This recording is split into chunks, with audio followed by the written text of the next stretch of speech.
2 formation. Now we go racing for the first time this season. 3 hours of GT action is go. That's very tight as they come down.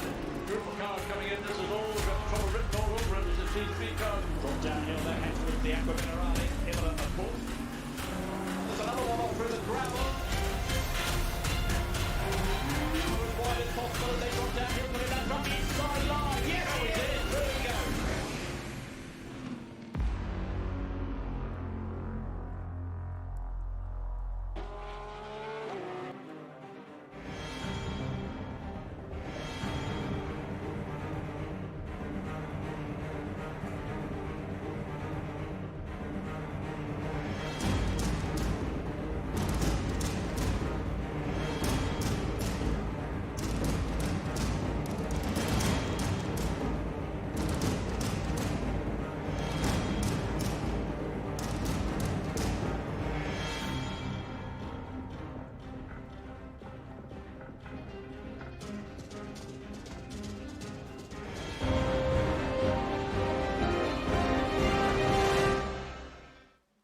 Apex Online Racing is sponsored by Elgato, who created this lovely stream deck.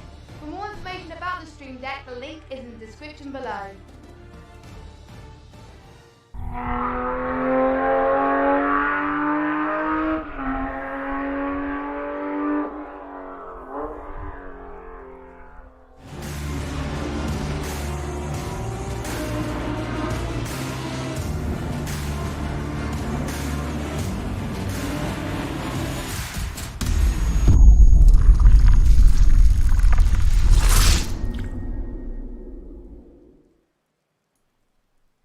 Good evening and welcome.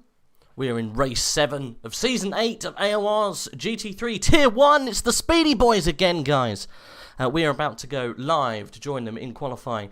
I'm Rage F1 and I'm joined, as always, by Saffzo. How you doing, buddy? Doing good, are you? Yeah, very good, very good, very good. I'm very excited to see what's going to happen in the remaining few races of this season. This is the penultimate one, isn't it? Mm-hmm. It's not the... What was the other word that we came up with last time? Something other than penultimate. The one before the one before. Antepenultimate, there you go. I can't remember what it was. Okay, well, we got George Boothby still leading, it seems. I thought we had a change around, but maybe not. George Boothby still leading. Michael Tauscher is joining him second place. Tinker van der Velde is in third. Luke Whitehead in fourth. And Marek Schintz in fifth place at the moment in the championship. So let's see if we can join these guys as they get ready to put on some spicy laps for us. Let's go live right now. We're on board with Mr. Boothby, the current championship leader. We'll swap that over right now so everyone can see what's going on. So, wet Monza. I guess all of the inherent... nuances of this track are somewhat neutralised because of the wet weather. Lots of people saying that we think we're all good to go. Anyway, let's see what can happen. Black Gold Saw saying, Rage, I think you forgot to switch to the right window. I didn't. Just hadn't got there yet. We hadn't got there. I've heard they've changed some of the names round Monza as well, right? So Parabolica isn't called Parabolica anymore. Yeah, I don't get why they don't. I've got no idea what it's called, so we're just going to go by the old names, because I think that's what everyone does. So yeah, very wet, indeed. Very, very wet. We've got some times already. We've got Porsche Niels setting the benchmark there with a 154.9. Dominic Galtz, Luke Whitehead, George Boothby, and Marek Schintz are in the top 5. Just now been dethroned by Michael Tauscher. They're all doing very well. Let's maybe ride on board with Kieran Prendergast. He's just started this lap. He's going through, I think, turn 3 here. Curva Bissano, I think it's called, or Curva Grande. This is where I'm pretty sure Gerhard Berger had a horror crash back in the 90s.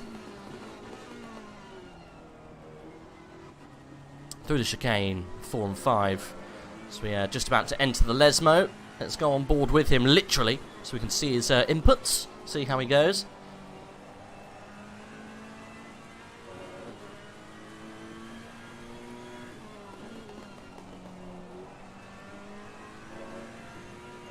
Seems good. Kieran hasn't exactly set the timing screens alive of recent, but with a bit of a wet track. You never know. Could come the way of the Ferrari for once. See if he can be at least the top performing Ferrari as opposed to the top performing car. I've just seen Trevor Wenham's gone into second place there with a good time. We'll keep an eye on that. I think that's a 154.8. Time to beat is a 154.4.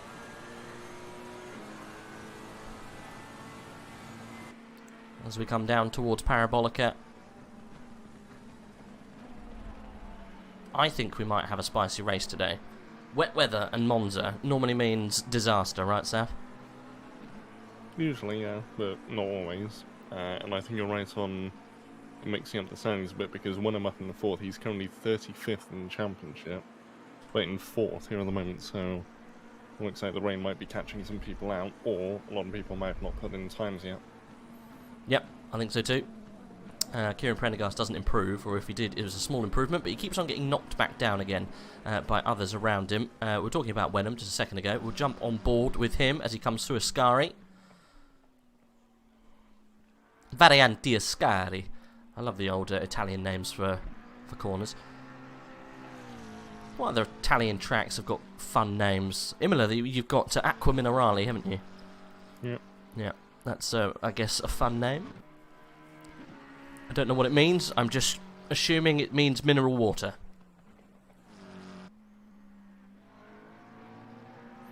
When I'm then rounding the last corner, he's not setting this time a screen on fire, so I don't think that's going to be an improvement. If it is, it's a very small one.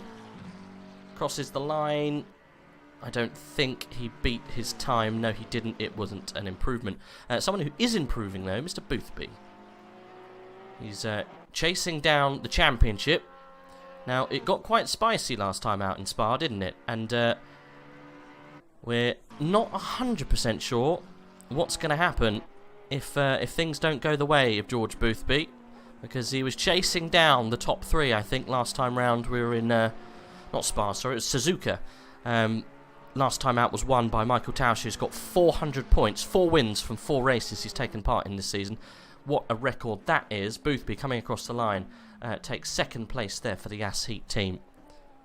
And Porsche Niels doing a great job at the moment with a 154 low, 154.0454. Really good here.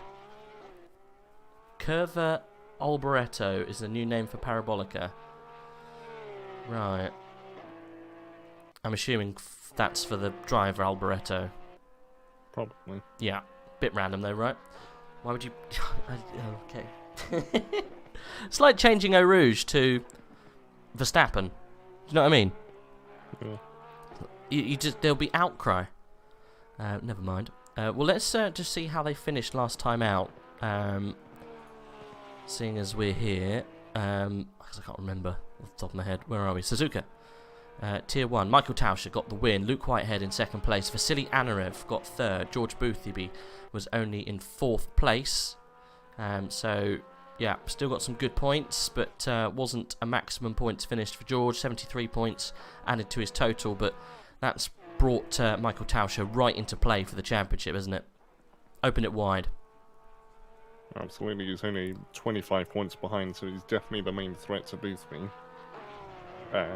But, to be fair, Boothby is definitely keeping up with the qualifying so far, and Porsche Niels is currently improving on his pole time. So, if anything, they might only be fighting for second place in this race if Porsche Niels keeps up that pace. Or maybe Tausch will just go half second quicker at the end, who knows. Who knows?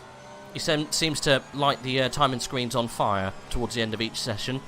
So we'll double check his pace as Porsche Niels comes across the line, does improve, gets into the 53s. That's the first time this afternoon we've got in there. So that's pretty mighty impressive from him.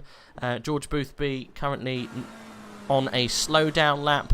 Michael Tauscher's kind of on the bubble, hasn't improved, but is trying. This is the main championship contender here. Unicorns of Love, new outfit for us. Great livery. You'll see the unicorn on the side of the car there. I'm fine with Parabolica if we get an instant on it.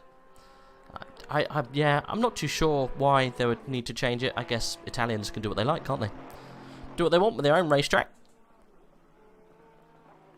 You would have thought they would have named maybe a corner that doesn't have as much significance. but all of them round here do, you know. I guess the only one, Curva Grande.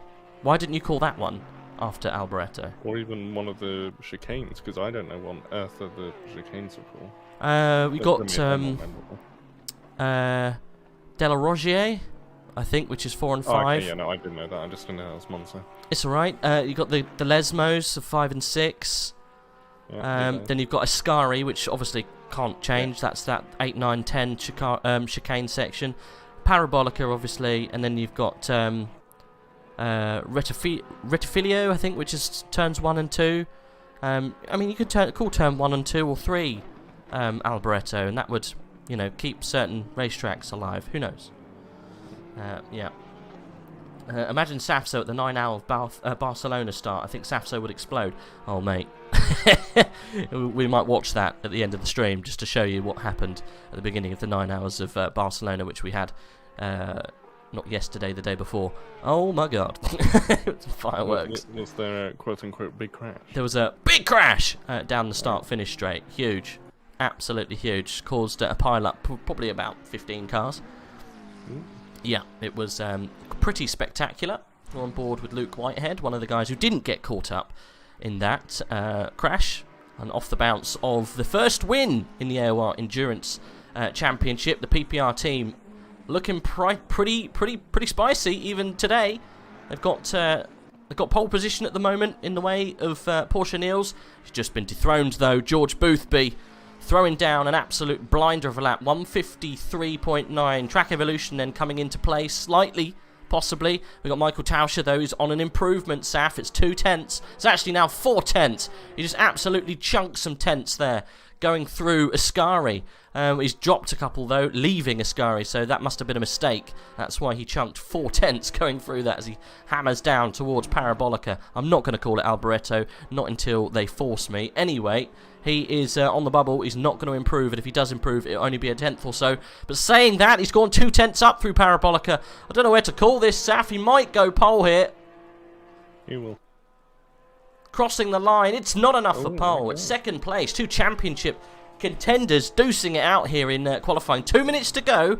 Tauscher's got enough time to come round and do another lap. And another one after that if he keeps his head on. Well, I'm not sure he'll have enough pace in the car to do that, but he'll definitely do one more. George Boothby then, coming through the Lesmo. We'll go on board. Coming down towards Ascari. Guide us through, Saf. What we're going on here? What do you kind of do to prepare for this kind of shootout, mentally? Just keep focused. Really don't think about, oh, where am I going to end up? Where are my rivals? Just do this lap. And the mistake a lot of drivers make is they think, don't make a mistake, don't make a mistake. But the thought of saying, don't make a mistake, puts the idea of making a mistake into your mind. So you say, nail this corner, instead of don't make a mistake in this corner. You just need to kind of reinforce that through the lap. Make sure you're reinforcing positives, not negatives. And then that usually gets you through.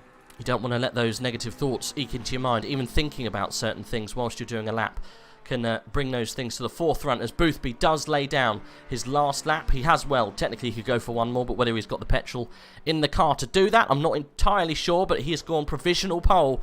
We've still got some people coming round, and here's a surprise. Honor Rose for the John Alesi Esports Academy, upcoming rising star in the esports scene, doing amazing things for John Alesi, currently up 2 tenths, and that's going to put them right into the top 3. Could see a little upset here. Ferrari right up there. A good start for an Italian outfit, an Italian esports team. And Honor Rose looking like they're putting down some really good pace here. 3 tenths up on their previous time. And that will put them, if they continue this pace, on pole here, Saf. This might be a first pole for Honor Rose. We've never seen this kind of pace from the driver. Coming across the line. It's only enough for second, but it displaces Tauscher into the second row. This could be crucial for a good start. Yeah, and also Boothby will be very happy to hear that. Definitely. And all Rose, look at that time. Great stuff, a 153.8. Front row, second on the grid. Luke Whitehead sadly doesn't improve, and if he did, it was only very minor. It didn't improve in position. I think we're all done there. I don't think we're going to get anything from Michael Tauscher. He's still out, but whether he's on an improvement, I'm not entirely sure. I think he's done. He looks like he's still racing though, Seth. Yep, the checkered flag is not next to his name, so he is on a lap, but he's 600ths down at the moment. Make that 300, so unless he can find something in the likes of a Ascari. Looks like No. it might be game over. Yeah, he's backed off. He has. He is backed out, and that is it. Bartek is asking, how do we know how far they are up? We have things you can't see, unfortunately. However, if you would like to track some of the pace, you can look on Pitwall. I will put a link to Pitwall in the chat, so if you guys who want to watch what's going on, that side of things, I'll give you a little insight to that. Just bear with me. I should really link it every time we go live and then put it on a pinned message, but I always forget.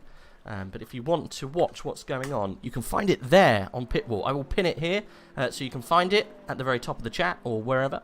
But you can use that, and it will show you split times. But it's too late now because qualifying's over. But for next time, maybe, you can use that and find out what's going on. Well, well, well. What a qualifying session. Some surprises there, Saf. Yeah, certainly, especially Rose up on the front row. He's going to be more than happy with that. Yep. Good improvement for the Noel Rose. Never seen them up that far, so we'll very much wait with bated breath to see what happens in the race. But yeah, we'll go through that list in a second. We'll let everyone digest what's going on.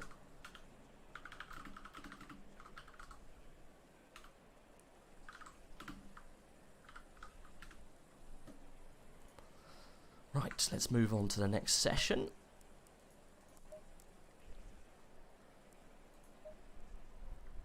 But brilliant stuff from them there. We haven't seen that kind of pace from an All Rose. We've seen little snippets. Misano was a very good race for Rose, so we know that they can do good pace when put under pressure, but race pace is still a bit of a question mark, so we'll see what they can do. But George Boothby in the very, very front seat there, leading people away. And joining them on the front row will be Rose. We've got Tauscher and Schintz. Again, Schintz is a bit of a dark horse for the championship at this stage. I think he might be out of it, to be honest. Where is he? Marek Schintz down in 5th place with 3.38. I mean, if he comes away with a win, then he'll be back in it for the last race. So hey, not all is not done yet for Marek Schintz, but it's going to be tough. We've got Porsche Niels in 5th, and then we've got Luke Whitehead 6th, Hugo Merles 7th, Romanenko in 8th. Just moving down then a little bit further into the 5th row, Tinker van der Velde doing very well in the championship, currently 3rd place in the championship with 369 points. He's going to start in 9th. Joining him on that row then will be Dominic Goltz. Then we've got the... that was on the 10th row. On the 11th row would be... on the 5th row. On the 6th row will be Jack Noller and Callie Atkins. Alex Torregrossa, Connor Wright on the 7th.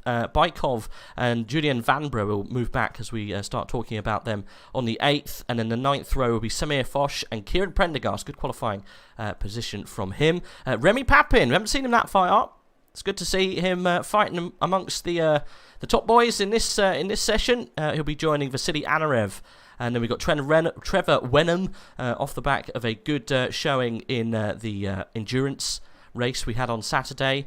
Dara McCormack should be joining us in 22nd, but I can't click on them. So Dara not going to join us by the looks of things. He's out already. That is a turn for the books. And we've got Kanabich down in 23rd. Verstreppen joining us this afternoon in 24th, Pim Van Mil in 25th, and then Nick Nipples in 26th, Redouine Massoud down in 27th. I don't think Redouine got a time in because he should be much further up, currently 6th in the championship. I'm not sure if he got one in. Did you see? I didn't see him put a time in, no. No, I don't remember seeing. Well, we will keep an eye on what goes on with Redouine. But yeah, top 3 predictions. What do you reckon? Tauscher first, Boothby second, Schintz third. Yeah, I'll be mighty surprised if Rose can stay up there. But hey, anything can happen at this stage. I want Boothby to maybe put it on Michael Tauscher for the championship. Maybe Marek Schintz can jump in there and cause an upset. But I think we're going to get Boothby, Tauscher, and then Porsche Niels, I'm going to say, for 1, 2, 3. They're all in a line there. So let's all see Dr. Glock saying dead all in turn 1. I mean, you could have that, but I don't think so. Who knows? Huge crash, then Russell takes P1. Oh dear, never mind. Epic quali there, yeah, it was super competitive at the top end. I think the top 5 were like separated by half a second, which is absolutely nuts. Especially in wet conditions, you know. Normally, might have a grid that's spread out a little bit when it goes a little bit damp. So we'll see. See what can go on. We've got just 10 seconds to go before we go on the formation. We will do the formation, I reckon, from Tauscher's point of view. But this man, literally, unstoppable, it seems. 4 wins from 4 races. Can't remember how many pole positions he's got. I don't know if we get that kind of statistic on our little system there. Can't remember if we do. We definitely get, obviously, wins and whatnot.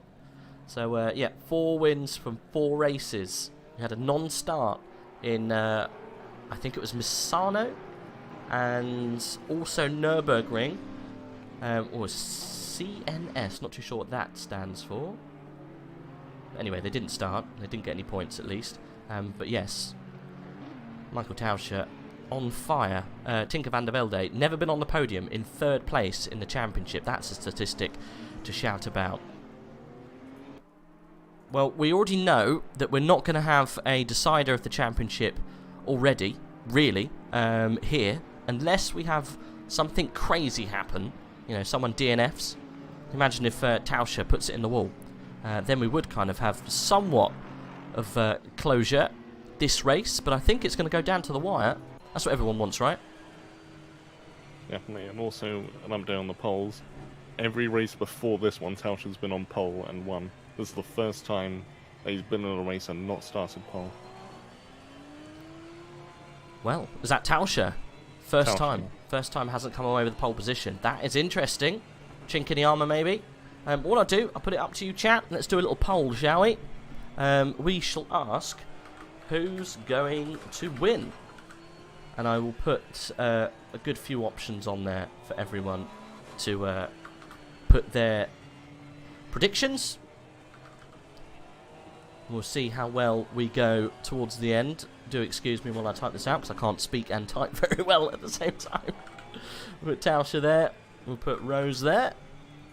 We'll put Boothby here. We'll put Shintz here. Oh, it's a CH. INZ. Should put another one in there. I don't think I can put any more. Let me put the top 3. So I will ask the community who's going to win. Let's get... Black Gold Source says Boothby, Tauscher and Life Story Luke.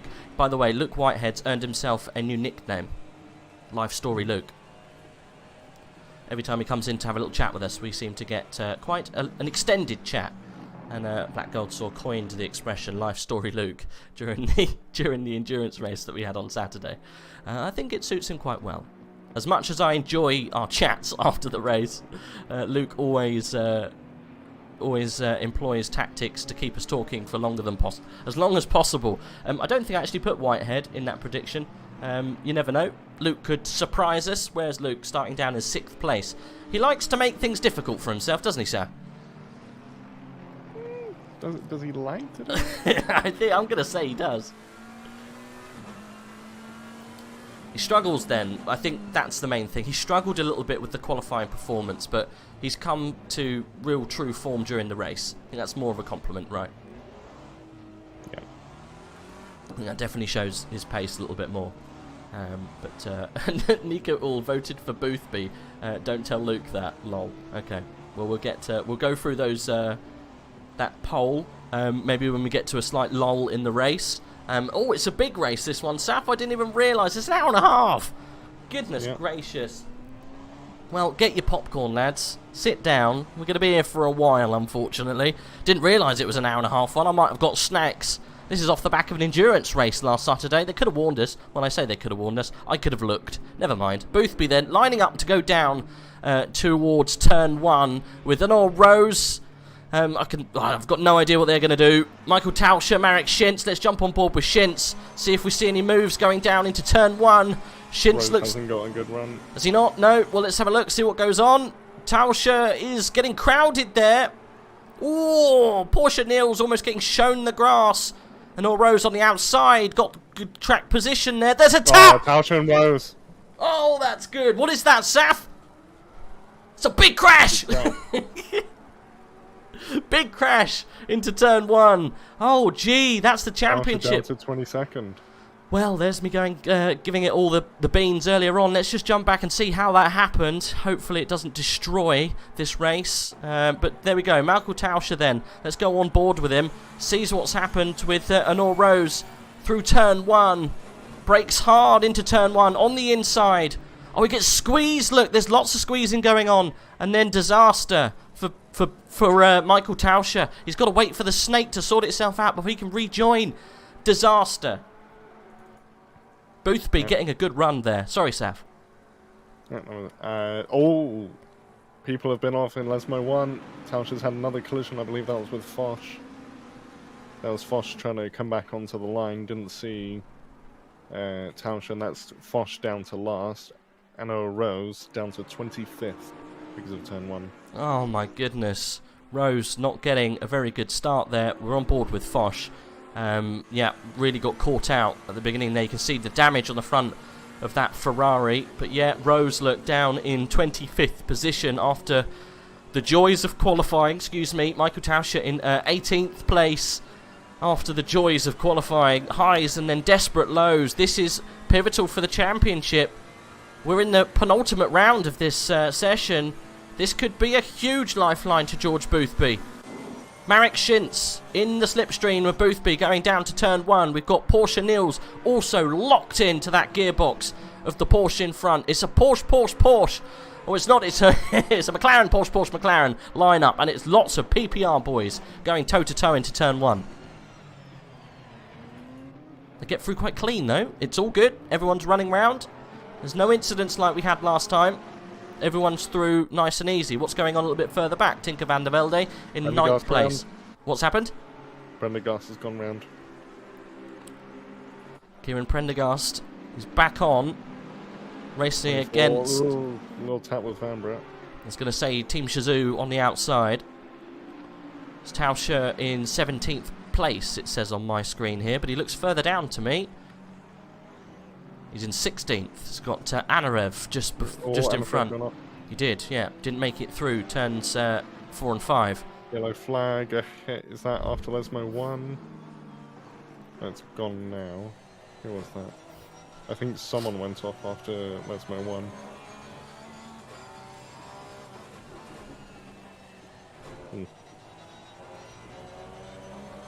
Well, I mean, the mystery of Monza. The mystery of Monza, indeed. Let's see if we can end this poll and get the results after what could have been a cursed start to this race for some of these drivers. Who's going to win? Oh my god, it's very, very even. I spelled Schintz wrong. Anyway, Rose, 33%, Boothby, 33%, Tauscher got 30% votes, and then only 3% of the vote, only one person voted for Schintz, I think. That's a shame. Schintz is right in the top spot to maybe get this win. He's in 2nd place. Going well at the moment. PPR boys, though, looking strong behind. The good thing is they've got help from each other. They've got a team of 2 that can pull each other around down the fast bits. They would do well to work together at this stage. Being this far down in the championship, seeing as we're in the penultimate round, do you think they'll still be working together as a team to try and get good positions? Probably not, to be honest.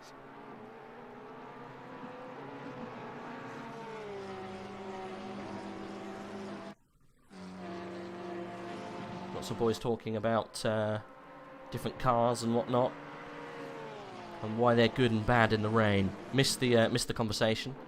What was that? ACC physics at its best. Soft tap causes chaos. Shame. Yeah, I think it was a soft tap that caused that incident, to be honest, but it's not a soft tap in the terms of the championship. Michael Tauscher then is starting to make his way back through the field, currently in 14th place. He was down, I think, outside of like 17th, 18th earlier on, so making short work of the pack ahead of him, but it's going to be a long run. And all Rose 20th. They've made their way up a fair little bit, but nothing huge. I think that's going to be a long day in the office for them. Right, what's going on towards the top end then? Luke Whitehead, we're on board. Gifted 2 positions at the start of this race because of what happened into turn 1. Oh, Porsche Niels off onto the rumble strip through the exit of Ascari. The 2 PPR boys are going to change round positions, and I don't think they'll be too annoyed about that. Luke Whitehead, always the aggressor in race trim, sporting the colourful rainbow on the back of the car.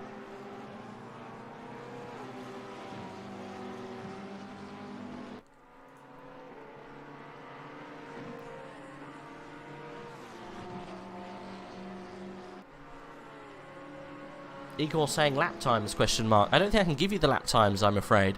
If you want the lap times, you can use the link at the top to go and use Pitwall and have a look at the lap times, as we do have another change there. I think that looked like a team organised change. Actually, maybe not.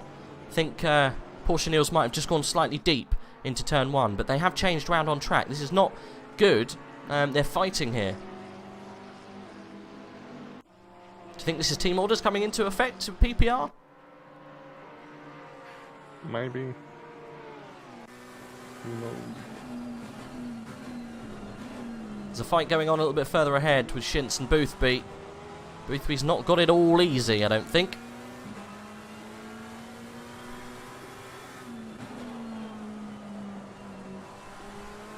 But that's a lot of rain. It's not the wettest of the wet yet, is it? But it's still pretty damn wet. It's pretty... It's been not dry.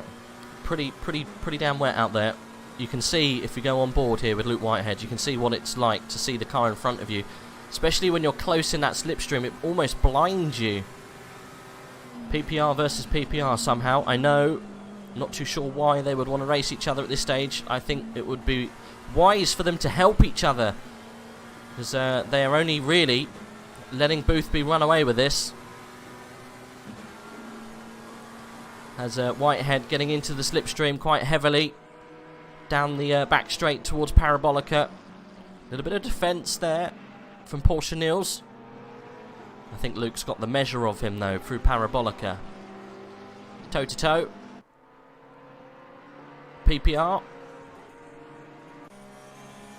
Go on board the rear tail cam as we watch Porsche Niels defend from Luke Whitehead. Also Tauscher on the back of Canabich in 13th. We'll jump back in a second, have a little look, see what's going on a little bit further back. No. Not going to work there, unfortunately. For Luke, he's going to have to hold on. Right, let's see what's happening with Tauscher. Whereabouts was he? He's in 14th place, and he looks like he's getting racy on the back of Canabich. They did go side by side into turn 1. There was nearly another tap around, but thankfully they kept in the straight line. Canabich was able to fend them off. Well, this is huge, really, isn't it, for the championship? If Boothby comes away with the win, that's 100 points, and well, Tauscher's going to have to hope for an incident for either this race or next for Boothby, because if he can't get back inside that top 10, which I'm pretty sure he's got it in him to do so. He's got more time to do it too, with an hour and a half race this afternoon. 90 minutes this one. It's one of the longer races that we have in the season. It's one of the mini endurance kind of races that we do halfway through. Completely forgot about it. I wasn't too sure if it was, but it is. As Canabich and Noller go toe to toe. This is going to help Tauscher through Ascari, or slow him up, one or the other. You see damage on the side of that Porsche. See the rubbing of the paint there.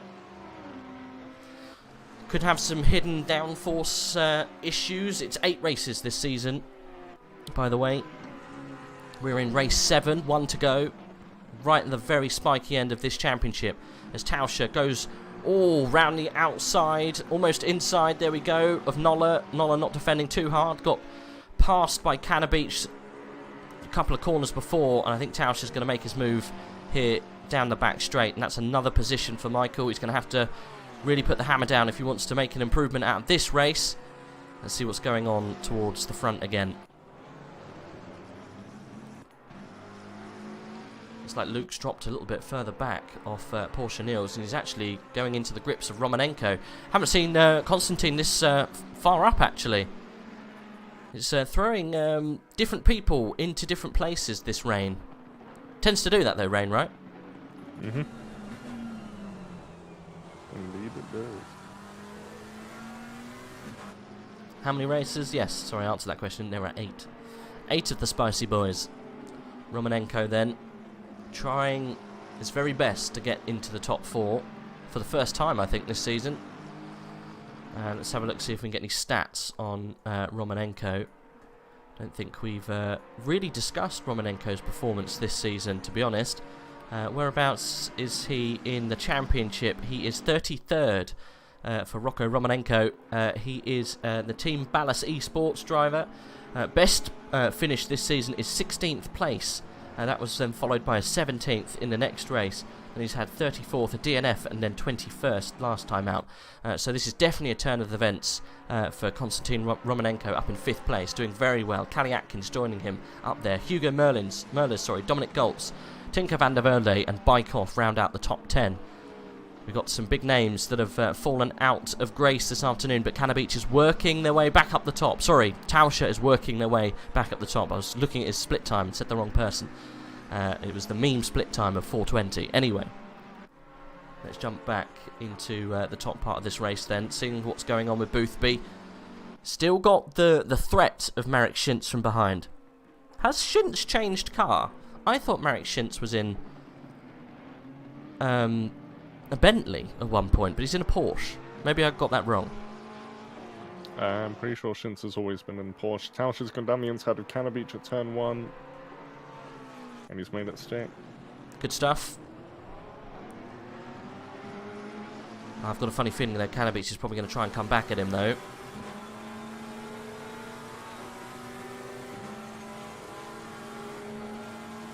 Oh, having to lift out of the throttle through 3, just so he didn't understeer into the side of Tauscher. He knows better of that then.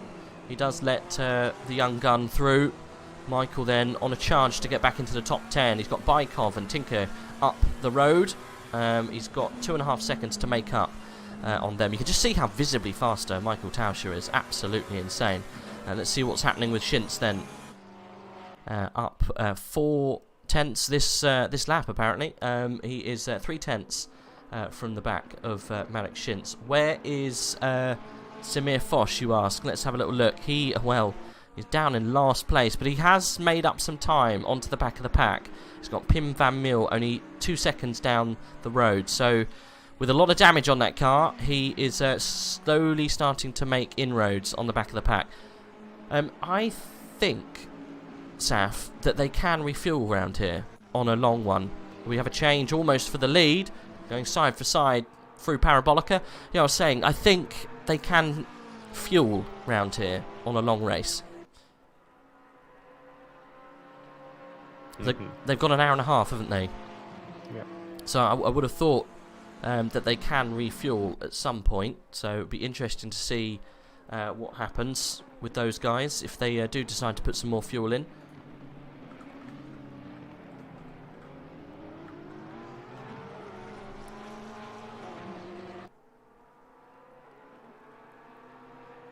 But look who's looming there in the background. We've got Porsche Niels getting into this little fight here at the front. We've got 3 of them now, kind of carving their way out of this pack. Whitehead, unfortunately, just being left a little bit.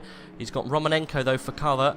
Callie Atkins, Hugo Merles, all inside of a second of each other, running through there at the background. But we've got this group of 3, Boothby, unable to pull away at this stage. Schintz is being dragged around, I think, through the fast section. Boothby with a very loose rear end, it looks like. Maybe that McLaren's just not feeling it in these wet conditions. He's looking like he's struggling. As we come out of the Lesmo towards Ascari. We'll see. Let's maybe go on board, literally, so we can see some of those steering inputs. See what's maybe upsetting Boothby, unsettling his performance. We'll watch that steering wheel for any corrections on the exit. Yeah, corrections on the apex, but we're all good. Wonder if he's struggling a little bit. Dr. Glock saying, certain drivers started with full 125. Hope it wasn't a mistake. Well, you can either do full 125 or you could split it, possibly.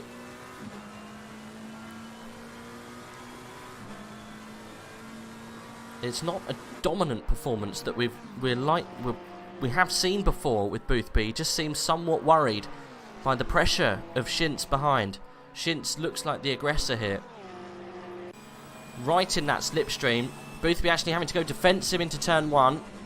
Hard on the brakes. This is going to help Porsche Niels behind get into a good position to attack too. So Marek Shintz is round. Did they put each other round? But Porsche Niels put Shintz round. Oh, blimey. Hugo Merlers having to take avoiding action there. Shintz has got damage on the back of his car. Oh no, a disaster then. Well, that's helped Porsche Niels. He's actually waiting. That's ruined both of their races. Well, at least he's avoiding himself getting a penalty. That's a gentleman thing to do. Look who's behind them. Let's have a look. Oh, wow. Just relentless. Good shout there, Saf. Yeah, Michael Tauscher, look. He's up 11th place, and now he's right on the back of these guys. He was racing into turn 1. Oh, gee. What engines do they have? Who knows, my friend? I think there's a different selection of engines. Some of them are rear engine, some of them are front engine, some of them are mid-engined. I would have thought it's V8s of some kind. Obviously, it's not going to be a V8 in a Porsche, it's a flat 6. It could be a variety. It's definitely a V8 in the Aston Martin. It's probably a V8 in the McLaren. It's probably a V8 in the Audi. Yeah, I would have said probably V8s and stuff like that. A selection of different things. They're capped to probably, I know they are. They're capped to a certain power limit and weight. It's a strictly regulated series, is GT3. And ballast, I'm sure, is applied throughout the season in the real thing. I know we've got a custom, I'm pretty sure we have a custom BOP for this, but anyway, Boothby then hanging on, managed to actually get himself a nice little gap now. That's exactly what he needed, because of the incidents that happened behind. Luke Whitehead then, 2nd place, Romanenko promoted to 3rd, Atkins 4th, Gols 5th, Hugo Merles 6th, Tinker van der Velde in 7th, Bykov 8th, Marek Shintz and Porsche Niels in 9th and 10th, Michael Tauscher getting his way back up, knocking on the door of the top 10 in 11th. Oh, Shintz and Porsche Niels have come to blows again. Oh, in turn 1 again. Yep.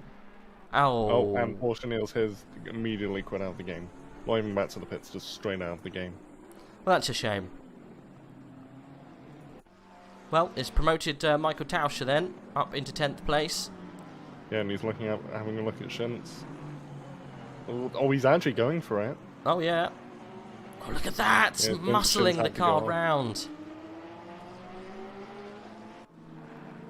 That was like a little slap saying, this is my corner. I'm even going to have the 2nd corner as well. You can sort out your arrangements wherever you see fit, but this part is mine. That's a very young Max Verstappen style attitude, isn't it? Yeah. Putting the car in a position where a crash can happen and letting it down to the other driver to decide if the crash is going to happen or not. It's always a very reckless kind of way to drive, but unfortunately, through time, it will develop into pretty good racecraft as Michael Tauscher up into 9th place. Look at that for a return as Cannabeach goes off into the gravel in the background there. He'll lose a place to Noller, I think, down the back straight if he's not careful. 3 seconds then, the gap to Bykov ahead for Michael Tauscher. That's the next little bit. How many laps to go? It's not a lap thing, my friend. It's a timed race. You can see at the very top of your screen, it says there's 1 hour and 10 minutes to go. So looking at how many laps we've got in the 20 minutes, we're probably looking at maybe 40 or so laps, maybe a few more. So a few to go, my friend. Boothby's got another meal ticket here, isn't he? Gifted 2 get out of jail free cards this race already.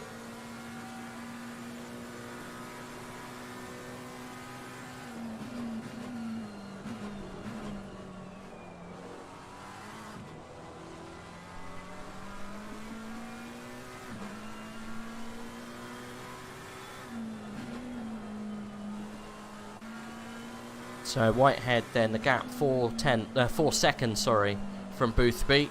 He's got a little bit of work to do. I mean, how can you get yourself into the position to make that deficit up when you think you're possibly going up against a driver who's just, if not the same kind of pace as you, same car? Could you do that in a pit stop? That's 4 seconds. Not just in a pit stop, no. Like, other occurrences need to happen if you can't improve your pace. I mean, he could come in very early, much earlier than what Boothby would, and try and get it on track position, but it will hamper him towards the end of the race.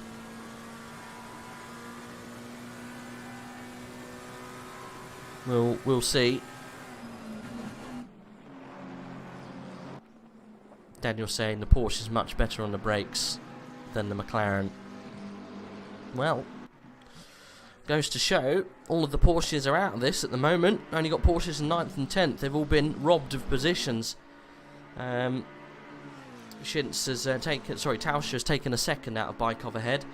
So we'll look to that battle soon enough. Not really much going on where we are at the moment, so maybe we should have a look a little bit further down the grid. We've got Pim van Mil getting quite close to making an overtake on Prendergast. Where's Foch gone? He's in 23rd place. He's got past Nick Nipples, who's come in for a pit. We've got some other pitters coming in there. Adam de Beel looks like he's dropped off quite a bit there.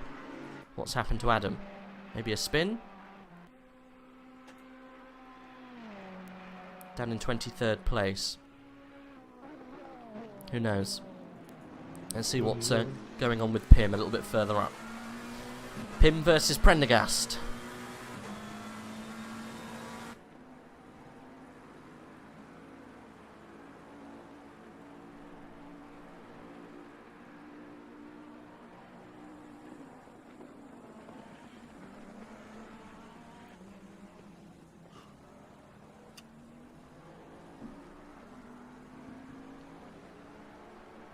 Right, we're almost a third of the way through this race.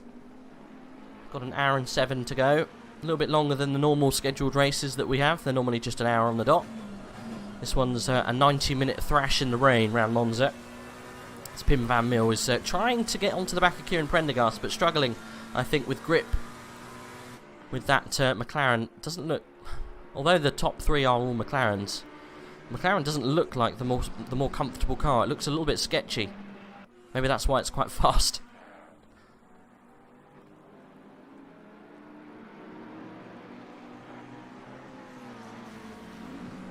Oh, that looked like a spinner. Yep. Was that... Brett. We just saw the back end of that. I think he's actually disconnected, isn't he? Yep, same as Porsche Niels. Shame.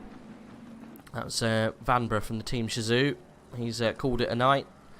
It does happen though when you get these kind of conditions, right? When something goes wrong, it's normally pretty severe. Tauscher taking another 5/10 out of the time in front from Bykov. The time gap now is 2.3 seconds. So we'll keep an eye on what's going on there. I don't think we've got any real close racing going on in the top 10 just yet. But I'm sure we will do shortly. What's going on with Tinker van der Velde? He's dropped down a little bit. Trying to get onto the back of Noller.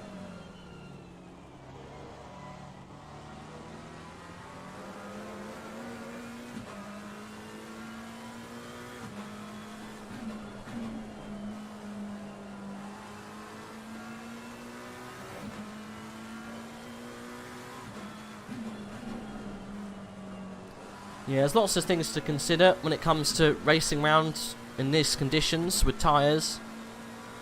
So we'll see.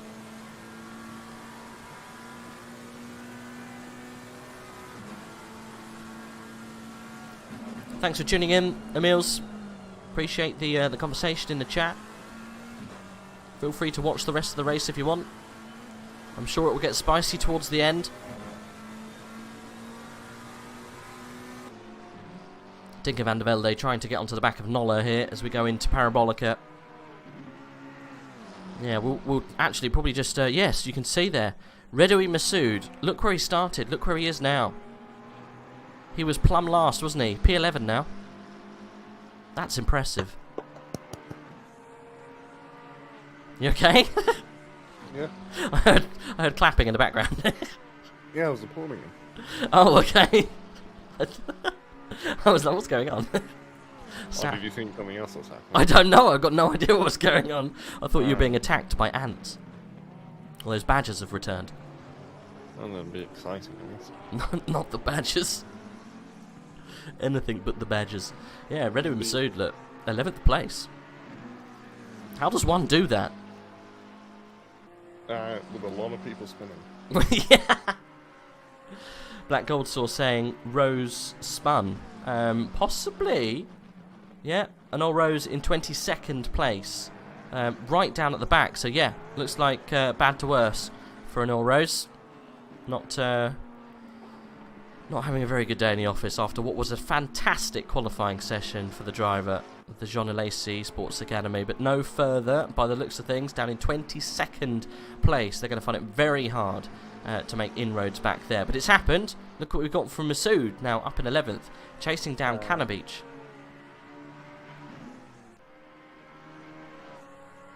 Just looking at that gap with Tauscher and Baikov, come down now to 1.5 seconds. It's getting close.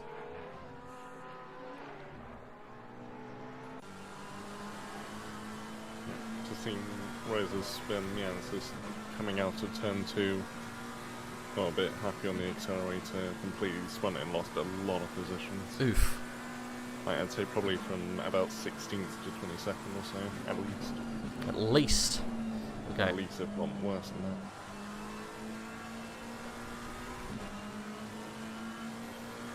To answer the question in the chat about penalties, yes, there will be a submission at some point, I would have thought, for race control. Whether it comes sooner rather than later, I don't know, but I'm sure there will be some acknowledgement of what's going on with that turn 1 incident that we saw that unfortunately threw Anor Rose and Michael Tauscher out of contention. Tauscher obviously has made his way back up and now is 8th and looking to make amends and really claw back points that he could possibly have lost from this race, but we'll continue to monitor that gap. 1.5 seconds, it seemed to have evened out slightly. Tinker van der Velde looks to get past Jack Noller, but it's not happening just yet. McLaren versus McLaren, you've got to wait for a mistake really. Two drivers of this calibre, they're doing very well. I would say Tinker van der Velde is definitely this season's bridesmaid, right? Definitely. All of the performance, but none of the accolades, unfortunately. No podiums this season. 3rd place, I think, or 4th place in the championship. Let's have a look. I'm pretty sure it's yeah, 3rd place in the championship, 369 points. Best finish is a 4th place. Yeah, 4th place. We've got 2 6th place finishes, one in Kyalami, the other in Snetterton. 4th was in Misano. We had 2 5th place finishes, one in Nürburgring and one last time out in Suzuka. And then we've had a 10th place finish in the Nürburgring, or Zandvoort, one or the other, can't quite see. Anyway, past Noller then. Tinker van der Velde then promoted up to 11th place. But yeah, definitely one of those drivers that is just good performance, good consistent performance, getting himself good points. And yeah, doing the business. 3rd place.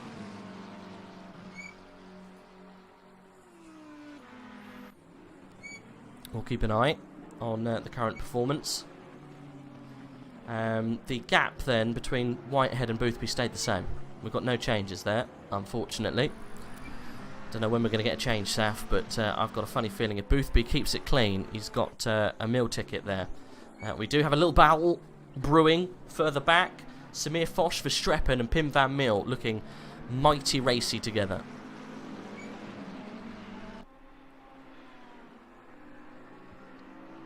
I think Pim is probably, in my opinion, up there for the accolade of best livery of the season.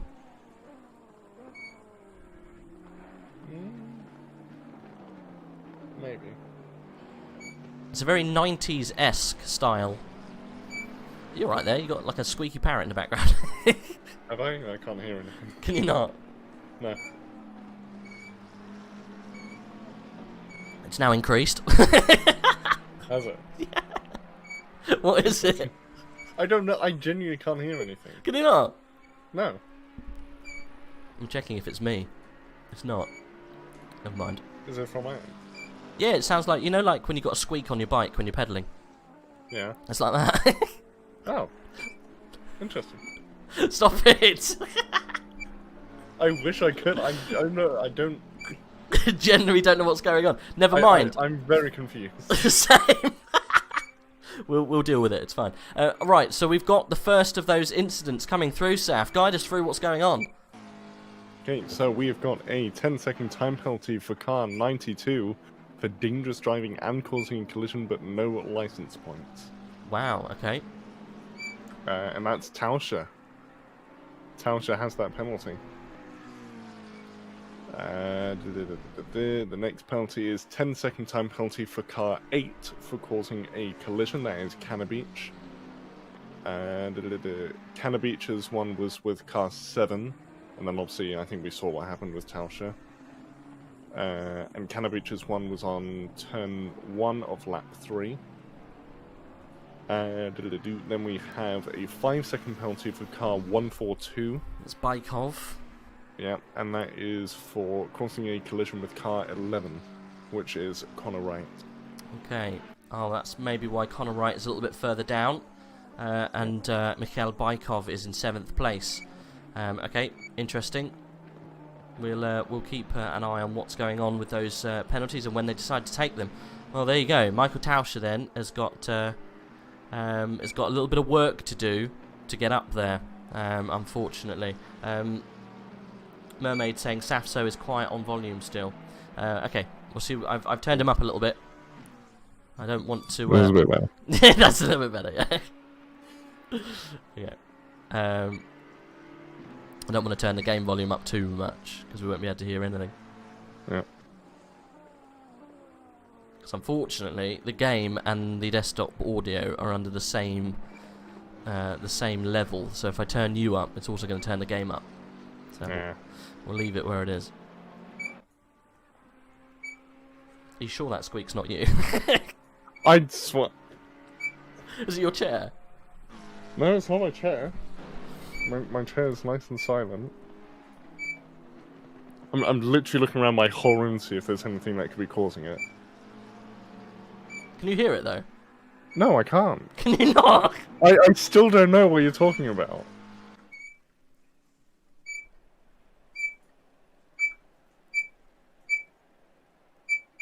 Yeah, it's coming through your mic. One sec. All right. I think we're good. Right. Has it disappeared? Was it a gremlin of the voice chat? Yeah, it was. It wasn't you. It was the server. Sorry, guys. I was terrible. Is there a ghost in my house? Well, there was a ghost in this chat for a second. It was like this. Hey, hey, hey, hey. We were being ghosted by something. The ghost of Monza Past was attacking us. Oh, never mind. Take your headset off. No, it's not headsets. It was the server. It was cursing us. If it comes back, we'll jump into a different lobby. Sorry, been watching Pim do not much because he's got 3 seconds between him and someone else. We're too busy talking about ghosts. Hugo Merles then in 6th place, doing quite well actually. Hugo, let's maybe have a little look on Hugo's performances this season. We're having a little bit of a reminiscent race this one because we've got a little bit more time on the clock. So, how's Hugo Merles been doing this season? I don't think he's doing as well as we've seen him perform previously. Funnily enough, he's right next to Romanenko in the standings. He's 32nd at the moment. His highest finishing position this season is 17th place. It's joined with an 18th place at the last two races ago, and then a 31st and a 31st times 2 and a 21st place finish. So Hugo Merler's definitely one that we've seen perform at the top end of the grid, or at least in the top 10. Not had the best of seasons, but making amends for it here in Monza. Good to see. Very surprised by the pace of Romanenko, still in 3rd place. Be one to watch definitely for a little bit of a chat after this race, because doing very well. He's holding the gap to Callie Atkins. Didn't Callie Atkins get a win this season, or at least a surprise round, was it Zandvoort? Let's have a look what happened. Callie Atkins got 3rd place in Zandvoort. He's got a Jamaican flag. Is he actually Jamaican? I hope he is. Atkins is Jamaican, yes. I think me and Cardinal found that out in Zandvoort. Fabulous. I like that. I like it that we've got some Caribbean influence in this league. That's absolutely fabulous to see. Ryan in the chat saying, wait, does that mean if Rage and Saffzo disappear, at least we know it was the ghost? Can you imagine if me and Saffzo just stopped talking and the commentary is just finished off by some random spirit of Monza? Oh. Spooky. We should do it in spooky voices. The ghost of the old Parabolica. Yeah. This is Parabolica speaking. I've come to claim my corner back. Don't know I thought it was Italian, not Eastern European. That was my Italian. I tried to do the... That was Italian. I've come to claim it back. I think you're thinking of Eastern European Dracula. I'm trying to do the Dracula off Sesame Street. One corner. Right, yeah. But I'm really thinking about it. He's probably not Italian, is he? He probably is Eastern European. No, he definitely is not Italian. Because definitely not. Isn't Dracula meant to come from? Oh God, where's Dracula come from? Help me out, chat. Where's Dracula come from? Dig him out of the grave that he's dug himself. Transylvania. Transylvania, that's where Dracula comes from. And they say, isn't Transylvania in, like, Romania somewhere? Yeah, Romania. Yeah. Central Europe. As Dubil has gone for a move on Foch. They've tapped at the front, at the first corner. And they went very slow on the exit. Let's maybe shing that back 30 seconds, see if we can watch that crash with Samir and co. So you think it was Adam Dubil going for the move there? I think it was. Yeah, it was Dubil on Foch. They had a tiny little tap. Yeah. Nothing super exciting. Nothing super exciting. Helicam, I think, for this one. Adam Dubil up the inside. Samir Foch. Well, he tried to turn into the corner without a car there. Not sure he was using his mirrors. Racing incident, I think, on that one. Yeah. Didn't really cost them much time either. They didn't change positions. If anything, though, it's cost Dubil a little bit of frustration because he'd have to do it all again. Never mind. Shintz and Tauscher have come in, performed their penalties. I think Shintz had a penalty, didn't he? If he didn't, he's in. Tauscher definitely... Shintz did not have a penalty, Tauscher did. Tauscher did, yeah. 6 seconds back from Shintz now. So, yeah, I guess this is around about the time where you could do a pit stop and not have it affect you too much. So, Shintz, let's see if he's in clear air. Well, you know he's not because he's got 6 seconds back. No, he is, because he's ahead of Tauscher. Let's have a look. He's 6 seconds, I think, from Adam Dubil. We were watching Adam Dubil. Can we see him in the background? No. So Shintz and Tauscher then got some clear air. So they'll be coming round the mountain soon enough. They're going down the back straight towards Ascari. This is Marek Shintz there. Michael Tauscher also coming down towards Ascari. Okay, well, a little bit of time to make up. If he wants to put a charge on towards the end. Let's see what's happening then.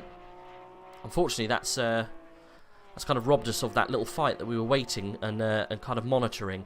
Never mind. Torregrossa looks like getting very close to Remy Papin. Torregrossa running around in an orange paint scheme this season. Let's have a little look into Toro Grosso's performance this season. Season 8 hasn't, I don't think, really fared him too well. Let's have a little look. Where are you, Mr. Toro Grosso? Remember last season, Toro Grosso was a regular in the, at least in the top 3. We had a chat with him a few times, or at least up there in the top 5. Can't find him in the, there he is. He's in 29th at the moment, is the Spaniard. Best place finish is 14th place this season. Second best was 17th. He's had 2 26th place finishes and a 25th debut. 89 points is the best he's been able to amass. And Remy Papin, the driver in front, unfortunately hasn't had the best of seasons. The best finish he's had so far is 16th place, and he'll be beating that this afternoon if he can finish where he is at the moment on the road. So, good that Remy's made the jump up into Tier 1, sorry, from his dominant performance last season, but struggling a little bit, I think, with the pace. I think he's now well seated in this lineup. Definitely someone who could muck it out in the midfield, Remy Papin. It's tough, isn't it, for these guys to be seeded properly, you know? You have a guy like Papin who's probably, arguably, split 1-2. You got a couple of people like that. Connor Wright was arguably, he was touted as split 1-2, where you would either absolutely murder the field in split 2, but then you'll be midfield split 1. You know, some people get frustrated with midfield racing, you know? But it's I guess conditions like this that throws things up in the air. You know, we got Konstantin Romanenko up in 3rd place. Still got a good gap to Callie Atkins, which is good to see. So really impressed with Konstantin's efforts this afternoon. Little way to go yet. Who's going to be the first man to pull the trigger at the top end then? Who needs to do it first, Saf? Who do you reckon? Thinking Hugo Miles. Hugo Merlers. Yeah. He's got I guess, a train in front of him. Have you got? You've got any penalties. Oh Jesus! Lay him on us. Okay, we've got a 10-second time penalty for car 12 for causing a collision with car 10. That's Nick Nipples. Yeah, he's been in the pits for the past 15 laps or so that won't matter. Okay, that's probably why Prendergast is so far down then. 15-second time penalty for car 47 for causing a collision with 64 on turn 2 of lap 9, and that also comes with a license point. Wow. Okay, that's Marek Schintz. And 47, did you say? Oh, yes. That would be... 47 is the one who got the penalty. That would be Porsche Niels, who's gone. Yeah. So I don't know how that's going to work. Obviously, he still gets a license point. Oof. And then a 15-second time penalty for car 142 again, for causing a collision with car 66 on turn 4 of lap 12, and it comes with a license point. Oh, okay. That's Bykov again. Who's 66? 66 is Van der Velde. Okay. That's Team Shizou, isn't he? Van der Velde. Oh, I'm getting confused. No, Team Tonki. Where is... I'm thinking of Vanbrugh. Yeah. Oh, it's Tinker Van der Velde. Okay, yeah, no, you're right. He's, 66. Okay, that might explain why he was a little bit down behind Noller earlier. So he was involved in a bit of an issue. So yeah, Bykov, look at that. Massive penalty. That's going to help the likes of Marek Schintz and Michael Tauscher get back up. So that's definitely another position under their belt. Kanabeach is going to come in shortly and serve his penalty. Interesting. I think it would be very prudent for someone like Romanenko to come in early. Struggling behind Whitehead. Looks like he's definitely got the pace to stay with them. If he comes in early, or earlier, gets the stop done, and then he might be able to get some free air and jump a few cars ahead of him. But I don't think he's going to do it. They all go round again. Someone's in the pit, though. Hugo Miles coming in, as I predicted. Good shout. Oh, look at that! Someone else coming in. Surprise of the race so far, isn't he? Kanabeach. Yeah. Masood doing the business this afternoon. He's got himself up to 8th place. Look at that. He was dead last, literally dead last. In like, I think we had 24, 25 drivers this afternoon. All the way up to 8th. That just goes to show, just never give up, you know. It can come to you in the latter end.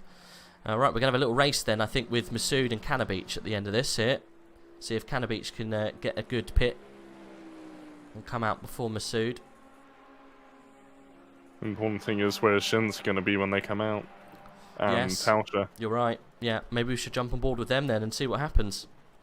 Shin's is already going through Parabolica. I don't know how long a pit stop is. Well, it's at least 30 seconds for the service. Yeah. So you're looking about... Yeah, Miles has already been released. Okay. But Shin's is already on the main straight. Tauscher's going to be the one that's close. Yeah, Shin's goes quite a bit past. Miles has been released from the pit limiter. Yeah. Masood and Miles are going to be both ahead of Tauscher, but Cannabeach is behind. The only advantage Tauscher has is a little bit more straight line speed, but no. He's going to be behind Masood. But Not still, far, though. Where was Masood when he came in? He was 8th. So this puts Tauscher then net 9th. Yeah, So I still think inside the that's top where it was 10. when he came in. Yeah, served a penalty, And no bear in mind. mind, yeah, I was about to say, that's also having served a penalty. The pace of this young man is somewhat staggering, isn't it, really? Yeah. Oh god, the gremlins are back, Saft. Are they? They are. I'll delete them. Oh. Don't. Romanenko's in. Ooh, that's a good shout. He's stuffed behind. I think that's Nick Neaples.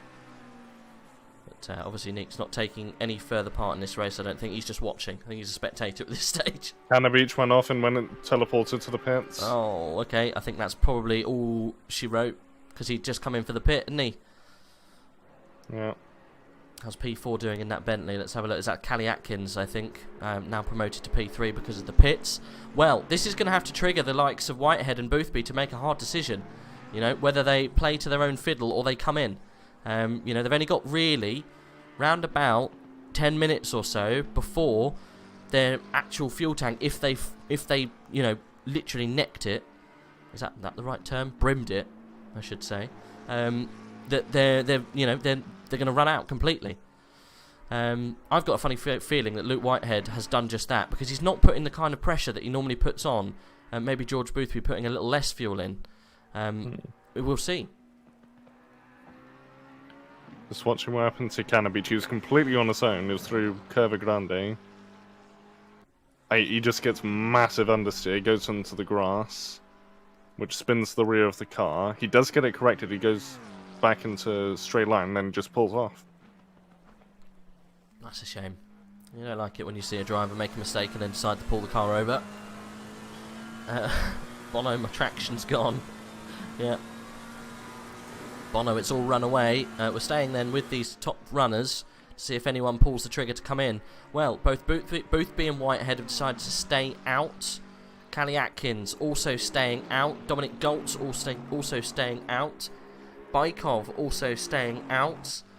Tinker van der Velde then. This is where I guess those Romanenkos and Shintz would be. Also staying out. So these top 6 then are losing time now to Romanenko, Shintz, Merlers, Masood, Tauscher. Interesting what people are deciding to do. There's a battle going on with Connor Wright getting to the back of Torregrossa here. Maybe we should stay on board with Connor in the Vanwall Sim Sport car. Second place in the Endurance Championship Round 1, round Barcelona on Saturday. The Vanwall Sim Sport team did a fabulous job to keep the pace high. Finished 3rd on the track, but was promoted to 2nd because of a penalty at the end. So, interesting stuff. Connor Wright putting a big shift on that 9 hours. Helped his team with a good points finish. We've got lots of Valtteri It's James memes coming up now. Bono, it's James. My Valtteries have gone. Alonso is faster than you. Please confirm you understand the message. Don't worry, Felipe, baby. We have got the visor for you. That's a real old meme. I miss Rob Smedley. I don't know if is he still involved, or is he doing like some kind of technical? I think he's still like somewhat involved. I don't know what his job is now, but I'd like to think that Rob Smedley's still involved. Not Ron. Rob. Let's have a look, see what he's doing. 2020 started a low-cost racing series called Total Karting. Right. Oh dear. Robert Smedley is the director of data systems. Ah, for F1? Yeah. Yeah, okay. So he's got a cushy job with the big boys. He's probably headhunted by the likes of Ross Brawn, I guess. Yeah. It's quite funny, some of those real top guys in teams have all moved over to F1 management roles. It's a good acquisition, that, Rob Smedley. He was a Ferrari engineer back when Schumacher was still there. Yeah. Then he was Williams for a little bit, wasn't he? Yeah. Got a funny feeling he went back to Ferrari. He did some moving around anyway. He stayed with Massa, so he went from Ferrari then to Williams, I think. I think he went to Williams when Massa did. Yeah, went with him. Yeah. Oh, but that was a bit of a culture change, Jesus. Went from having to have pasta and pizza every night to having some tea. Pasta and pizza traded for tea and crumpets. It always surprises me when whenever you see inside the Williams factory, like everything's all still really older 90s style. When you go to like a Red Bull factory, like, ah, this is modern F1.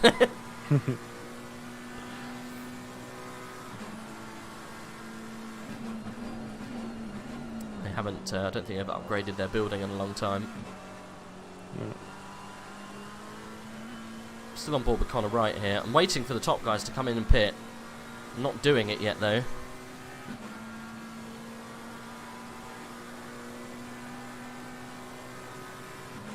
No changes. So these are the strategy calls that we were talking about earlier. Obviously that little pack there of 6 cars from 15th down to 20th, they all probably hedged their bets on a half tank as opposed to a full tank. So that's probably why we saw such good pace from the likes of Romanenko and Shintz. So they're going to be very equal and somewhat fast pace, but I guess slower pace than the guys ahead of them when they do decide to come in, but they might have actually made a good headway. I am very, very optimistic to the pace of Romanenko when this comes in. Dr. Glock saying 22 litres still in the lead car. Well, 22 litres isn't a lot. That's only good for a few more laps. What is it? Touches in the wall! Oh my Jesus. He's got a lot of front damage and he spun round! Is that Parabolica? Yeah, but the actual damage came after Ascari. He's been pushing his luck there a lot and it's finally bitten him. He'll have to stay out. He's surely gonna have... No, he surely has to go in pits to repair. He is in, yeah. Oh, that's... Look at the damage on that car. It's ripped to pieces, that front bumper. I think that's the race over. I think he's going to pull it out. Right, we'll watch what happened. Oh, he missed the altercation with the wall. Oh, yes, you're right. Got a little bit skittish through Ascari and put it in the opposite wall. Yeah. Because I was literally about to comment on the fact that I'm jealous that they're able to extend so much and get away with it, considering the F1 game. But now I'm not so jealous of Tausch's race. Pulling into the pit there. Very Wow. slowly, yeah, that's a DNF. That's huge for the championship. Huge. Especially with Boothby leading by over 7 seconds. That could be championship over. Yeah, you're right. In fact, no, it will be championship over. He'll be over 100 points behind. Yeah, he's out. He's out of the championship fight now. If he doesn't come back onto the track. Yeah, as long as Boothby wins this race, he's out, unless he's doing a pit stop for repairs. He might just be doing repairs. If he does, then how many points will he get? He'll get 20 points. Well, he needs to get some more positions because he needs more than 25. Yeah. Oh no, you know, he's moving. That wasn't a pit for repairs. Why is he going backwards though? He must have missed his pit box. Maybe he wasn't focusing when he came in the pit lane. Or Dubil's gonna be scared by that, seeing a Porsche go backwards. But yeah, even if he finishes now, won't be enough. He's out of the championship fight. That's it for Tauscher. I think he's pulled properly over. Yeah. That's the position the cars take when they're ready to start a session. And he hasn't repaired. Yeah. That is a crankjet. And actually, looking at the status of things, there are very, very few people that are going to be able to battle Boothby now. Because I'm pretty sure Boothby more or less needs to DNF from the last race in order for anyone to have a chance now.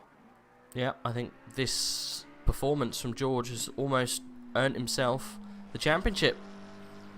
There's me saying we're not going to have a title decider tonight unless disaster strikes. And look what's happened. Look what has struck. Whitehead's come in. Okay, well, I'm going to stay... Was Whitehead in? I was going to say I'll stay Whitehead's with in. Romanenko, but I don't think Romanenko is going to be close enough to challenge. If he was coming down the back straight, well, this is going to be mighty close anyway, I think. He's coming through Parabolica, not Parabolica, sorry, Ascari. Romanenko then was the only person who looked like he could challenge Luke Whitehead. What did Whitehead do last time around? He was doing 2-minute 2s. That's obviously because of the pit, but we're not really seeing his true pace. He's already gone again. Has he? Well, that's a quick splash and dash then. Romanenko going through Parabolica then.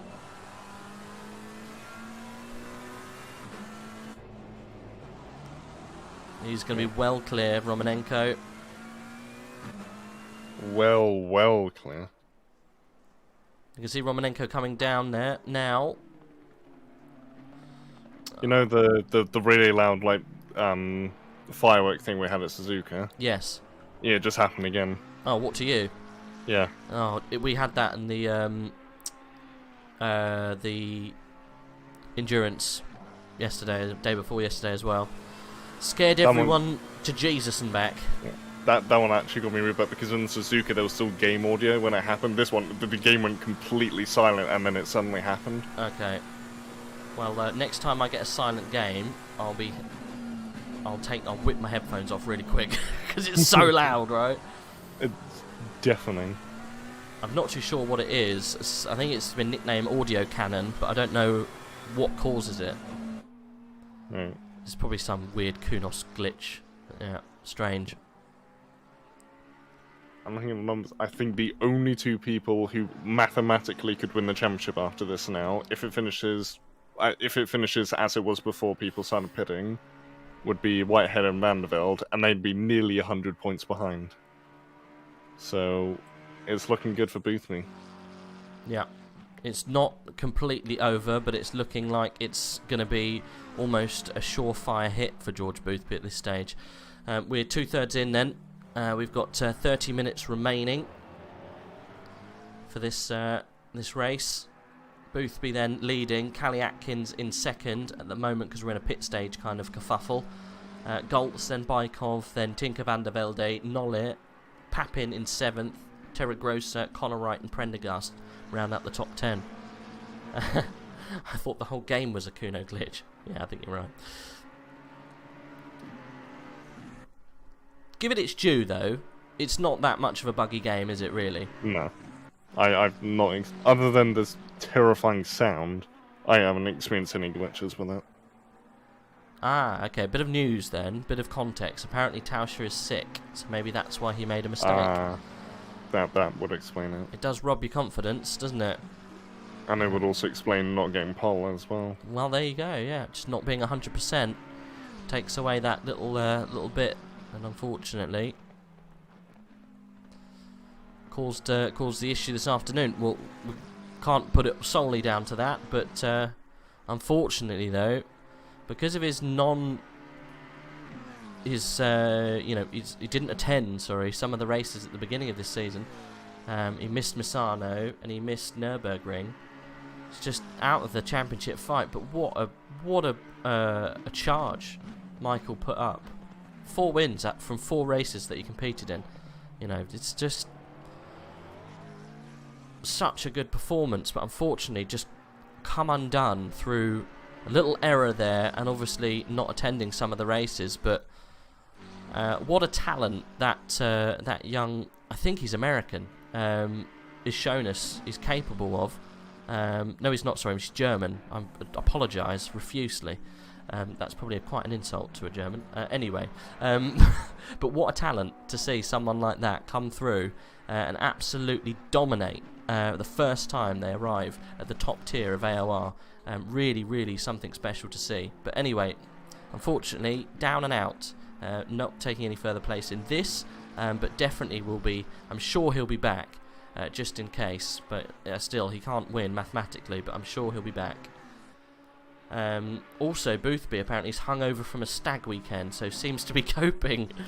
Ark has just joined the chat. What did I miss? You just missed the title contender, Michael Tauscher, crash out on what is probably the 28th lap after a somewhat checkered race. Fought his way back through the grid up to about 8th or 9th and then crashed out after his pit stop. And he's thrown away any mathematical chance of taking the title in his first attempt. But yeah, we're just praising him for his achievements this season. But unfortunately, has come undone. Looks like Goltz is coming in. He's rounding the final corner quite aggressively. No, he's not. Sorry, not Goltz, Boothby. He's not. They're staying out. They're really pushing this. We do have some others, I think, have come in whilst we've been talking. The gap between Whitehead and Romanenko is still somewhat the same. Marek Schintz still somewhat the same. Reddy Masood looking quite spicy. I wonder where he's going to end up when these guys all do finally pull the plug on the pits. Ark said, I missed a lot then. Yeah, you did. You need to watch the race back. You missed a fair amount. You missed us being haunted by ghosts as well. Oh, gee. Well, we put out a little poll at the beginning of this race to say who's going to win. Boothby and Unol Rose were winning that poll. Michael Tauscher and Marek Schintz were losing that poll, but looks like you guys in the chat, you kind of called it right. You thought Boothby was going to do it. How's your son doing? Let's have a look where Prendergast is. I don't think he's pitted yet, has he? Yes, he has pitted. He's P15, but that's going to change later, I think. Black Gold Source saying insider info. Right. What insider info are you talking about? Do spill?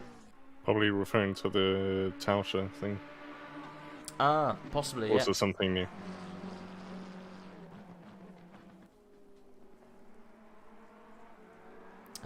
Mr. Shento, who said about the KUNOS glitch, saying not buggy, but can't get over how incomplete the implemented functions are. Do explain. I don't know of any incomplete functions in this game. Everything seems to work fine. So as long as I miss the gunshot glitch, I'm good. Yeah, yeah, you did. I've got lots of dads in the chat. Dr. Glock, not as good as my son. Who's your son in this race then? Oh, we've got the leader in. Boothby's in. Is that going to cause anyone to react? I'm not sure. Callie Atkins is about to come round.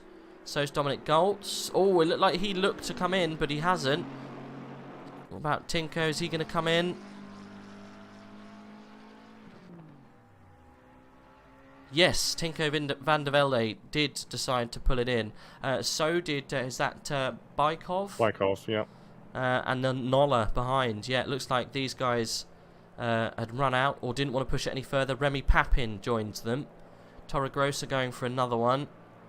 Lots of McLarens coming in now. Dr. Glock, George Boothby. Well, I'm very proud of your son. He's on for a championship run. He's definitely the title favourite at this stage in the race. He's mathematically one of the surefire hits unless disaster strikes twice. And he has some sort of issue, but I can't see it happening. And that's the gap now. Let's see where these guys come out. We'll see what's happening with this timing screen. Because Whitehead should be... Whitehead's 5th. How is Whitehead 5th after that? 3 people still haven't pit. Ah, good. So he's net 2nd at the moment, Yeah. which is where he was before. Meaning he will get 90 points, meaning he'll lose 10 points to Boothby. Meaning I think he will be 87 points behind. If Boothby wins Whitehead 2nd, I believe that'll be their gap.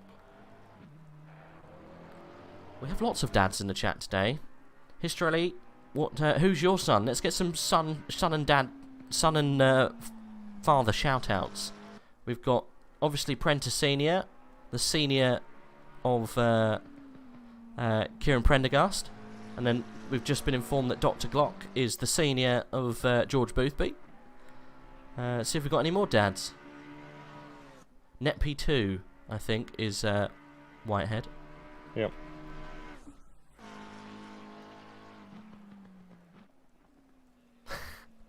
Mr. Shenter saying that Black Goldshaw should magically appear and take him out for the drama. Can't see that happening. Yeah, Whitehead then is net P2. Romanenko still net P3, holding on there.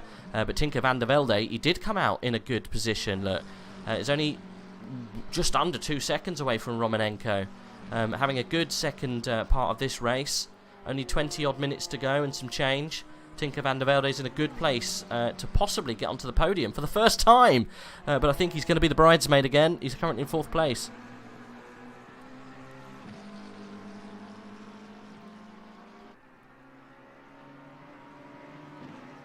Right, Torregrossa decided to pit this lap. Good to see him come in. He's still just literally a splash and dash. Callie Atkins and Dominic Goltz went one more though. Blimey.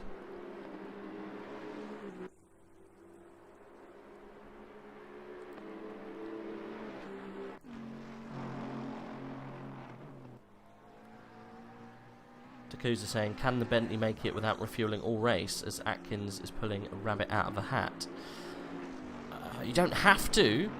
You don't have to, but you'll be slow. We need some mums in here, said Mr. Hopkirk.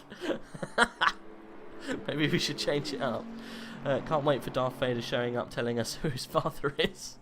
I think we got 3 dads in the chat. 3 dads. Mr. Hopkirk was getting all excited. Wanted some mums to join the fray.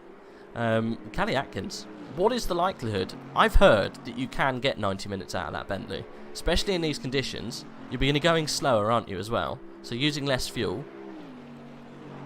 Is it possible? Maybe. Problem is, you have to hit the pit lane for the mandatory. I didn't think it's mandatory. Or at least coming through, maybe. You have to come through and literally just drive through. I don't know. I'm excited to see what happens.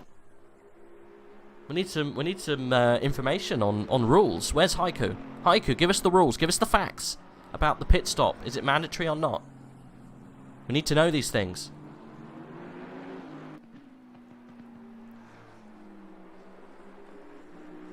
History saying, life story Luke was my son. He was 18 yesterday. Well, there you go. Luke Whitehead, 2nd place. Life story Luke. It's sticking and I love it. He's 18 yesterday. Fuel tank got nerfed. No, Black Gold saw confirming it can't be done. And Okay. I would believe that, man. Would you? I would. I certainly would, yeah. The Bentley man, definitely. Yeah. Speaking of Atkins, look how close behind Goltz is. Yeah, like literally on the box. Lots of people are agreeing with us. If BGS says no for the Bentley, it's a no. Also, an update on how the championship would go. If it finished with Boothby winning, Whitehead 2nd, Van der Velde 4th, which is what net is, then it would be Boothby on 525 points, Van der Velde on 442, and Whitehead on 438. Everyone else would be out of championship contention. Oh, so it's literally Tinko, Luke, and George for contention, as Dominic Goltz pulls it in with 20 minutes to go. Yeah. Voodoo Child, the admin coming in after my desperate calls, saying they need to pit, jack up the car, and then release. Mandatory pit. So stop, drop is possible. Thank you very much, boys. Appreciate it. Thank you very much for the update. That's very reminiscent of what we saw in the Formula 1, where Charles Leclerc frantically asked on the radio, "Do I need to come in?" Asking them pretty much, is it a regulatory pit stop that has to be made, or is it possible that you could do the whole race on the tyres like Ocon did, but was 8 seconds a lap slower on the last lap? Apparently, I've heard. Did you watch the Formula 1 this weekend? It was very wet again. Weird. Yeah, it was a bit of wet season, isn't it? Damp old season. Yeah. Do you reckon that's because we've had heavily reliant on European races towards the back end? It could certainly play a part, yeah. But I don't think there'd be a direct causation, more correlation. Yeah, I think it's just been one of those. It's just luck to rain, isn't it? It's just been the way that the weather has fallen. Goltz has jumped up into second. He's He's gotten second out of this. I think that's going to change. No, he's second, look. It's 41, then 22, then 21. Goltz is 22. He's jumped Whitehead massively. Has Whitehead made a mistake? No, because Romanenko would have overtaken him. Oh. How has Goltz Goltz has managed to jumped do Whitehead. that? He just did Was it just a really small pit stop? Yeah, it was a splash and dash. He hasn't changed tyres. That's why he's been able to do it. He'll be slow. He'll be very slow. So we'll keep an eye on his pace, I think. I've not seen a quick pit stop in ACC. I need to see this. It will be just done. As Callie Atkins is probably going to do this very similar thing too. He was about 15-20 seconds. He definitely won't change tyre. There'll be no need. He'll splash a bit of fuel and he'll go. The bad thing for the likes of Whitehead is if Atkins comes out in front of Wayne van der Velde, that'll put them even worse in the championship ordeal. Been released. Already? Yeah, I think Boothby's going to be on him though. Oh yeah, Boothby's already passed. Alright, Boothby's done him. What's happening with Goltz then? Goltz is coming down the straight now. Yeah. Sorry to interrupt you, didn't mean to. No worries. Yeah, Atkins has stayed ahead. In fact, if anything, he's actually extended that gap. Seems the overcut may actually be strategy to go with at the moment. Yeah, definitely. Well, it's pushed Whitehead well down. Whitehead will be fast at this stage if he did come in and pit. If he did change his tyre, sorry. Which I would have thought he did, considering... Well, we'll get it. I'm sure we'll get a little chat with Luke later. Interestingly, what was the last time for the likes of Goltz? Did we get a lap time? I don't think we did. There's a 1:55.6 for Luke. We'll get it this next lap. Whatever Goltz's times are, if they're well out from what Luke was doing, we'll know if he hasn't changed tyres or not. Luke last lap 1:55.6. I can't see what Goltz is because of his pit stop. Yep. So we'll get that next lap. Dr. Glock saying the long fuel strap was awesome. It was awesome, and it's worked out absolutely brilliantly. Callie Atkins jumped 2 drivers, possibly even 3. I've got a funny feeling he was around Tinko van der Velde's pace. Tinko and Romanenko are getting very close as well. We have to see what happens towards the end with those two. Definitely a great finish for Konstantin Romanenko, though, doing a brilliant job in 5th place. Driving, well, the best we've ever seen him drive so far, so it would be interesting to see whereabouts he finishes. But this is what's interesting for me, I think. What's going to go on with Dominic Goltz and Luke Whitehead, whether Luke's got enough in the tank, excuse the pun, to catch up.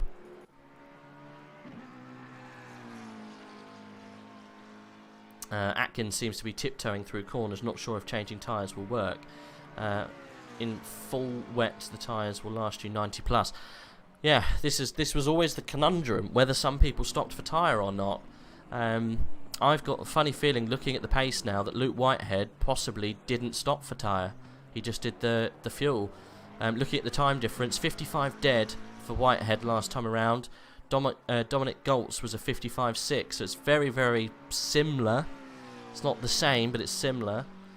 Callie Atkins still hasn't laid down a good time yet. Is he tiptoeing? His last time apparently was a 2:33, which definitely isn't right. Yeah, no, that's a pit stop time.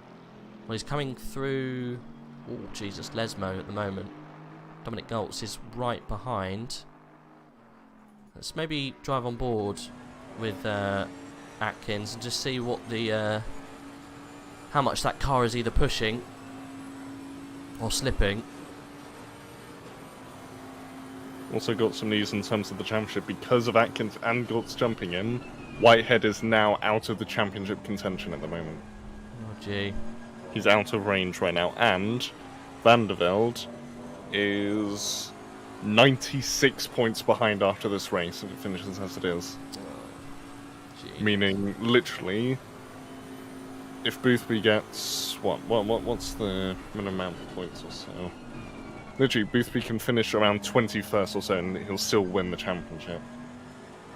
It's almost a dead cert for Boothby after this, isn't it? Yeah.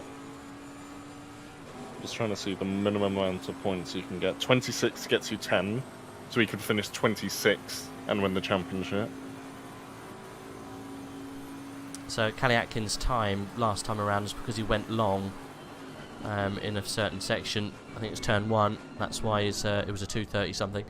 Anyway, he has put in a time that we can measure. It's a 1:55.5. So it's comparable with what's going on around him. George Boothby 55.3. Whitehead is a 55.3, Dominic Goltz a 55.5, so they're all very much of a muchness at the moment. I think if we don't have an incident, this is probably where they're going to end up. Callie Atkins, Dominic Goltz then pulled off an absolute blinder to get where they have today. Followed each other and just it's worked well. Very interesting. Luke Whitehead almost getting pushed completely outside of the championship for this. We'll see. Well, that's the thing, he is out. It's Van der Velde who's holding on just about.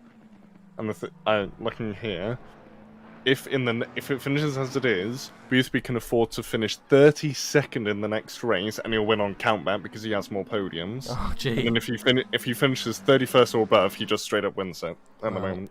That's almost a dead cert, isn't it? But it's never over until it's over. Look what happened to Michael. Yeah, true, but I don't think even 30 people turned up for this race. Yeah, you're right. So, it's pretty much, you finish the race, you're the champion. It's a case of when, not if. Yeah. Because the thing is also, if he doesn't get any points, Van der Velde would still need to win the race. And Van der Velde has not even got a podium yet this season. Best result so far, 4th place at the second race of the season. It's all kind of stacked against him, isn't it? Really, Boothby just needs to turn up, doesn't he, next week, and he's won the championship. But you know, Boothby isn't afraid, or he's not out of his vocabulary to DNF. He had a hardware DNF around Massano, remember? Yeah. His gear Speaking shift of Van der broke. Velde, he has got Romanenko's toe now. Yeah, we're on board with them. We're watching this fight kind of bubble over. Past couple of laps, we've almost got 10 minutes to go then of this slightly extended race. Got close there, didn't it? The braking zone. From the angle I was watching, it looked like it hit him. Right, all clean so far.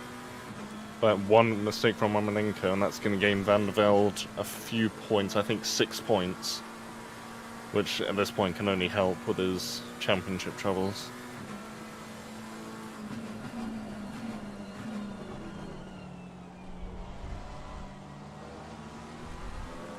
We will keep an eye on what's going on between Goltz and Atkins, because as the chat is saying, that the gap is getting closer. Atkins last time round 55.7. Goltz last time round 55.4, 3 tenths quicker.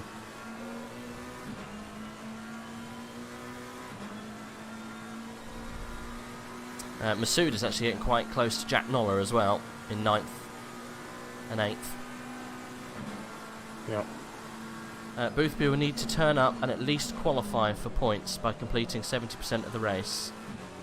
So there you go. Just needs to turn up and complete 70%, and he's got the championship.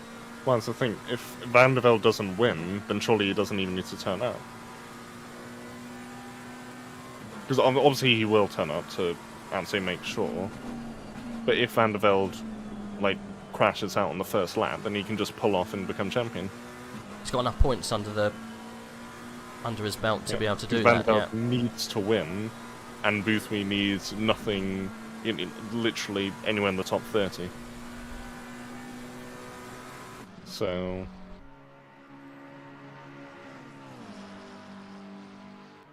JR Sim Racing saying that Bentley must be on TC0. It's still 2 seconds. The gap's slightly opened up between Goltz and Atkins now. Look at Marit Schindler at 7th place, never gave up. Back in the fight in the top 10 after a bit of a disaster at the beginning of this race.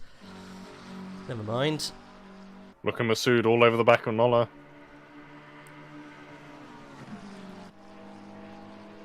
Oh jeez, that's close, isn't it? Blimey. Just about. Surely he's got to try something with chicane. He's actually maybe not. No, I think great Clown defence. pulled away a little bit on that strain. It's a very hard defence through Curva Grande from Jack Noller. Kept him at bay. Moved exactly when Masood moved, so really good stuff there. Apparently, I'm here. If that's true, apparently George Boothby, his wife is heavily pregnant, so anything could happen. He might miss the race next week. Is that true? If that is true, oh God, can you imagine? So does that mean he could become a father and a champion in the same week? Possibly, yes. Yeah. Decisions: That'd be incredible. hospital with the wife or championship title fight. I mean, that's the thing. He could become both at the same time. You could be, yeah. Don't worry, dear. I'll join you in half an hour. Can't see that going down well. Van der Velde is a bit closer to Romanenko. In fact, a lot closer. You Well, can that is go for it close. here. That's close as you like. Romanenko, is that going defensive or is that just... No, he's going defensive, definitely. Doesn't want Van der Velde having the inside duel, comes to the middle as he comes across. Nearly... Yep. Ooh, is that Romanenko letting him through, or was he just early on the brakes? No, he's early on the brakes, he's fighting back! Oh, that's Van der Velde across the chicane! He's going to have to give that position back. Yeah, I think so. Went off the track, gained a position. Was, If he doesn't give that back, that's going to be a penalty. I think so, yeah. And, crushing thing, if he gets a 5-second penalty, that puts him behind Schintz. Schintz will get promoted, yeah. Exact. And the big thing is, if Van der Velde finishes 7th, he loses the championship. So he needs to surely has to give that position back. That's a tough one, though. He overtook off the track at that point, didn't he? Exactly. And look, he's got a second gap to Romanenko already, so he's definitely gained time and he's gained a position. He has to give it back, or he's going to get a penalty. Oh, I really don't want this championship to be won after the race with a post-race penalty. That's not how this championship needs to be won. No, definitely not. Definitely not. Like, either don't give a penalty at all, which isn't really the right thing to do, or give him a penalty before the end of the race. It's tough, though, isn't it? You know, arguably, was he pushed over that bump? He definitely gained from it. You know, it's. I think it's a 5-second, to be honest. Yeah. That's a very small penalty. If he doesn't give it back. If he doesn't give, he's not going to. Look, he's miles away. Yeah. I can't see Tinker van der Velde giving it back unless he gives it back down the start straight and then takes it straight back again. Who knows?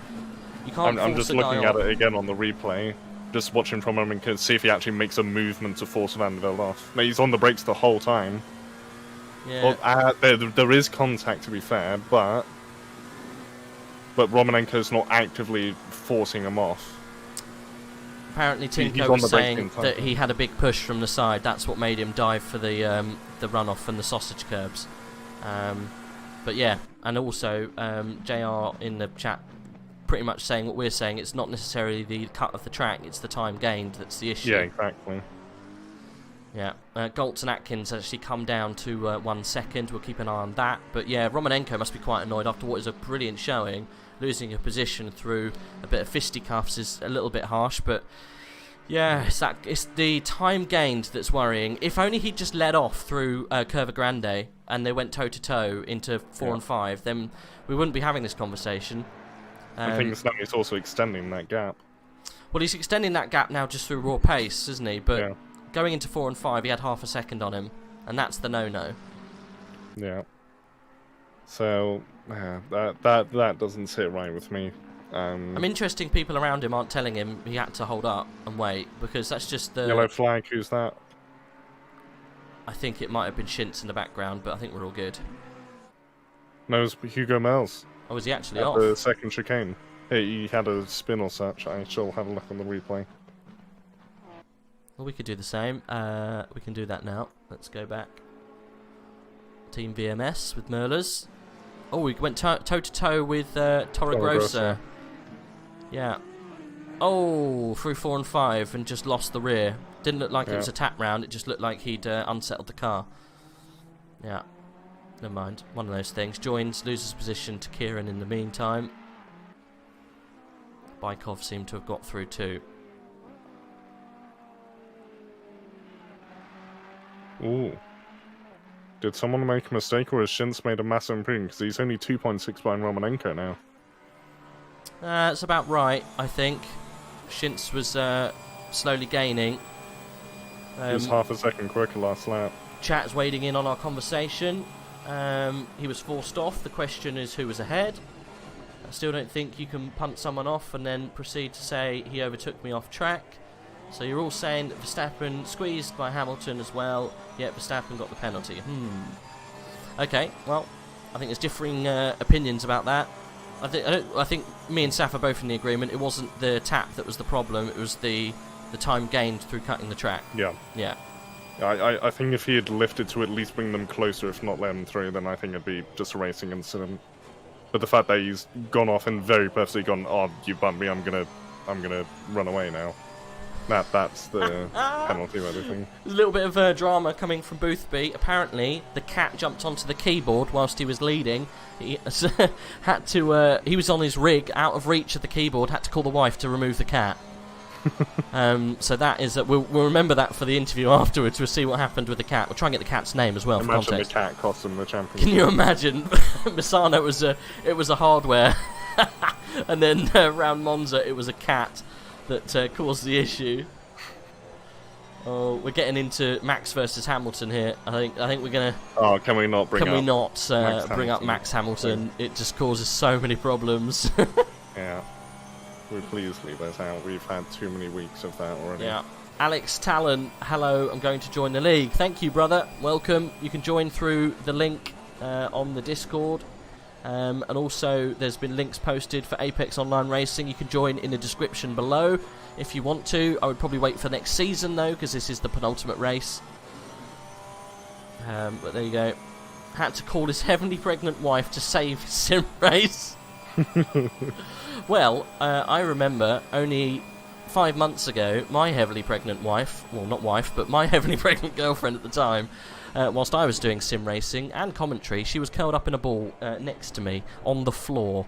I even offered her a seat, but still the floor apparently was more appealing. A little bit of information, you sim racers out there, don't worry, heavily pregnant wife, no problem at all. Boothby still leading. Goltz is inside of a second, Saf. Yep, he's been closing. He was 8 tenths as they come across the line, now a little under 6 tenths. So there could be a last gasp attack. Not that it's going to mean much. Whitehead is still the one who's lost out. It's still at the moment, he's out of championship contention now. And if Van der Velde gets that 5-second penalty, he'll be out of the championship as well. But that's if he gets a penalty. We don't know what's going to happen with that. Do you reckon if say, I know we're talking about, someone just brought something up in the chat about fisticuffs. If it happens again, can you imagine if Lewis and Max would have a little pushy push? Because we know for a fact that Max likes a push. Because he did it with Ocon, didn't he? Yeah. I think if it's something like Monza again, or if it's something... Yeah, if it's something like Monza again, no, I don't think they will. You can see in interviews they're still fairly friendly with each other. Or maybe not friendly, but, you know, civil. They're not like, yeah, they're not cursing each other or anything. They're not trying to bring up sensitive topics. They're doing the norm. So no, I don't think it would. I don't think it would be Ocon Verstappen level. That was funny though, wasn't it? I mean, it's never funny having violence in the pit lane. No. But it was funny that it occurred. The violence that ensued wasn't. Did Max got penalised for that? Didn't he? I honestly can't remember. I'm pretty sure Max got a rap on the knuckles for that. It's Silverstone again. It's happening. I don't know. Who knows? Boothby still in the lead. Timer is running out. And Boothby, whereabouts is he? He's going through Lesmo, I think. Yeah, this is the last lap. Yeah, last lap. Dominic Goltz outside of a second, almost. Yeah. I don't think we see a move there. No. Pim Van Mil and Foch are quite close, but it is quite far back. Sorry, Sam, you're going to say. Yeah, Vandervelde definitely not letting Romanenko through now. No way. So either he's going to get post-race penalty, or he's just going to keep that position. Well, and then he'll have a few more points in the championship. It will help him, I guess. Any point at the moment. I don't see the logic there, because he could have just given the place back and put himself in a position where he was still on the back of that car and taken it legitimately. I don't quite understand. Even just lifting off so that he was right in front and like gave Romanenko a chance to get back past that, I think would have been fine to have as a racing incident or a warning or anything like that. Yeah, no, I agree. Never mind. Anyway, Boothby has done the business this afternoon. He's, like I say, was given almost a winning ticket when everyone around him seemed to fall at the wayside. Maximum points for George Boothby. Keeps his title hopes, and pretty much certain title hopes, alive. Callie Atkins and Dominic Goltz do the unimaginable, and the late pit stop works out for them. Atkins does hold back Goltz for second place. Goltz coming across the line in third. Luke Whitehead, a deflated life story Luke, crosses the line. I don't think he is now in a title shout. Tinker van der Velde also crossing the line. He's just about still in the shout, but a little bit of controversy surrounds that points finish. Marek Schintz kept his nose in it, 7th place for him. Rederi Masood, what a race for him. 8th place, Jack Noller coming across the line in 9th. And I think that's Remy Papin in 10th, a season best finish for him. Torregrossa in 11th, Connor Wright in 12th. Connor's not had the best of races. I think he's got more pace in him than where he finished today. Kieran Prendergast in 13th, Hugo Merlers down in 14th place. Verstappen, we've not seen anything from Verstappen really all race. I know he got a little bit racy earlier on, but we've not really shouted about him at all. Coming across the line in 15th, nothing to say bad about the guy, it's just we haven't had a chance to have a chat. Adam DeBille, 16th place for him. Samir Foch in 17th, chased by Pim coming across the line in 19th, and that is it. Everyone else didn't finish this race. What a race of attrition. We had a lot of people not finishing. Yeah, that was an interesting race more than anything, I think would be a good way to describe it. Look at 10 drivers not finishing. 10. I don't think we've ever had that in a long time. Long time. Well, there we go. That's how it goes. Top 3 for a chin wag. Nah, I was going to say, and Luke. Get a little life story, Luke. A little update. We can always talk to Luke if he wants to. Right, anyway, let's see if we can have a chat with the guys. See if we can see what went on for them. We'll pop up this little bits and pieces for you guys, and we'll turn this on, I think, but at a slightly reduced level. Okay. Oh, that's actually quite high. Let's turn it down a bit further. There we go. Have we got anyone for a chat?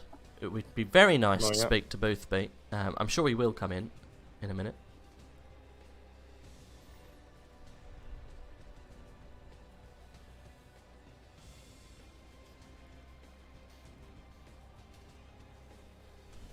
There we go. Oh, yeah. Here he comes. We'll drag him down.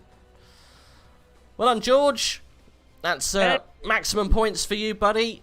We'll get into your little scare that you had of the feline kind shortly, but I think you are almost a dead cert for this championship now. Your main competitors, unfortunately, have had a disaster. Michael found the wall and found a couple of cars on the journey to the wall and is not finishing, unfortunately. And some other cars around him not had a very good afternoon. It looks like you are going to be a dead cert for the championship. All you got to do, pretty much, turn up next week. Yeah, Tinko's, I think, still got a shot, if my chat are correct. Yep. So, yeah, I mean, hopefully it all goes well next week. You never know. But, yeah, that was a crazy race, just watching everyone in the championship die. It was crazy. I did a really, really solid quali lap. Like, everything just went right. So I feel like I knew when the race came around I was going to struggle, because when everyone got in the groove, like, I just did not have the pace. So the Porsches were hassling me for so long. But then they took each other out as well. So, yeah, Tauscher was gone on lap 1, and then the other 2 Porsches were gone about 10 laps later. So Yeah. I just sort of managed the gap, really. I feel like I had a little bit more pace in me if I wanted to, but I was just slowly pulling from Luke. So I thought there's no need to, like, push like crazy, especially in these conditions. So just maintained it, and what should have been a really, really tough race turned out to be not too bad in the end. So we were told by chat that you had a bit of a scary moment with the cat. Is that true? There was a moment where my cat jumped on the keyboard and was pressing many buttons. It was chasing a fly. So I had to call for my wife, and thankfully, because she is the best wife of all time, she came in and she took the cat for some well-needed cuddles. So what's the cat's name? What's the cat's name? His name is Tiny. Tiny? Okay, I never heard that for a cat. It's ironic because he's not that tiny. He's quite a big boy. So. I like it. No, it's good. It's good. You like how I asked what the cat's name is, not the wife. I'm only joking. We hear that congratulations are also in order. You'll be praying that nothing comes along before next race. Yeah, like I say, I feel confident now. Obviously, with such a big gap, I'm just going to take it easy. But well, I say that now. I'm going to go full send. Yeah. Well, it's the last round at Spa. I got to go full send. You got to go for it. You got to go for it. When I was saying congratulations in order, I was more talking about the wife situation.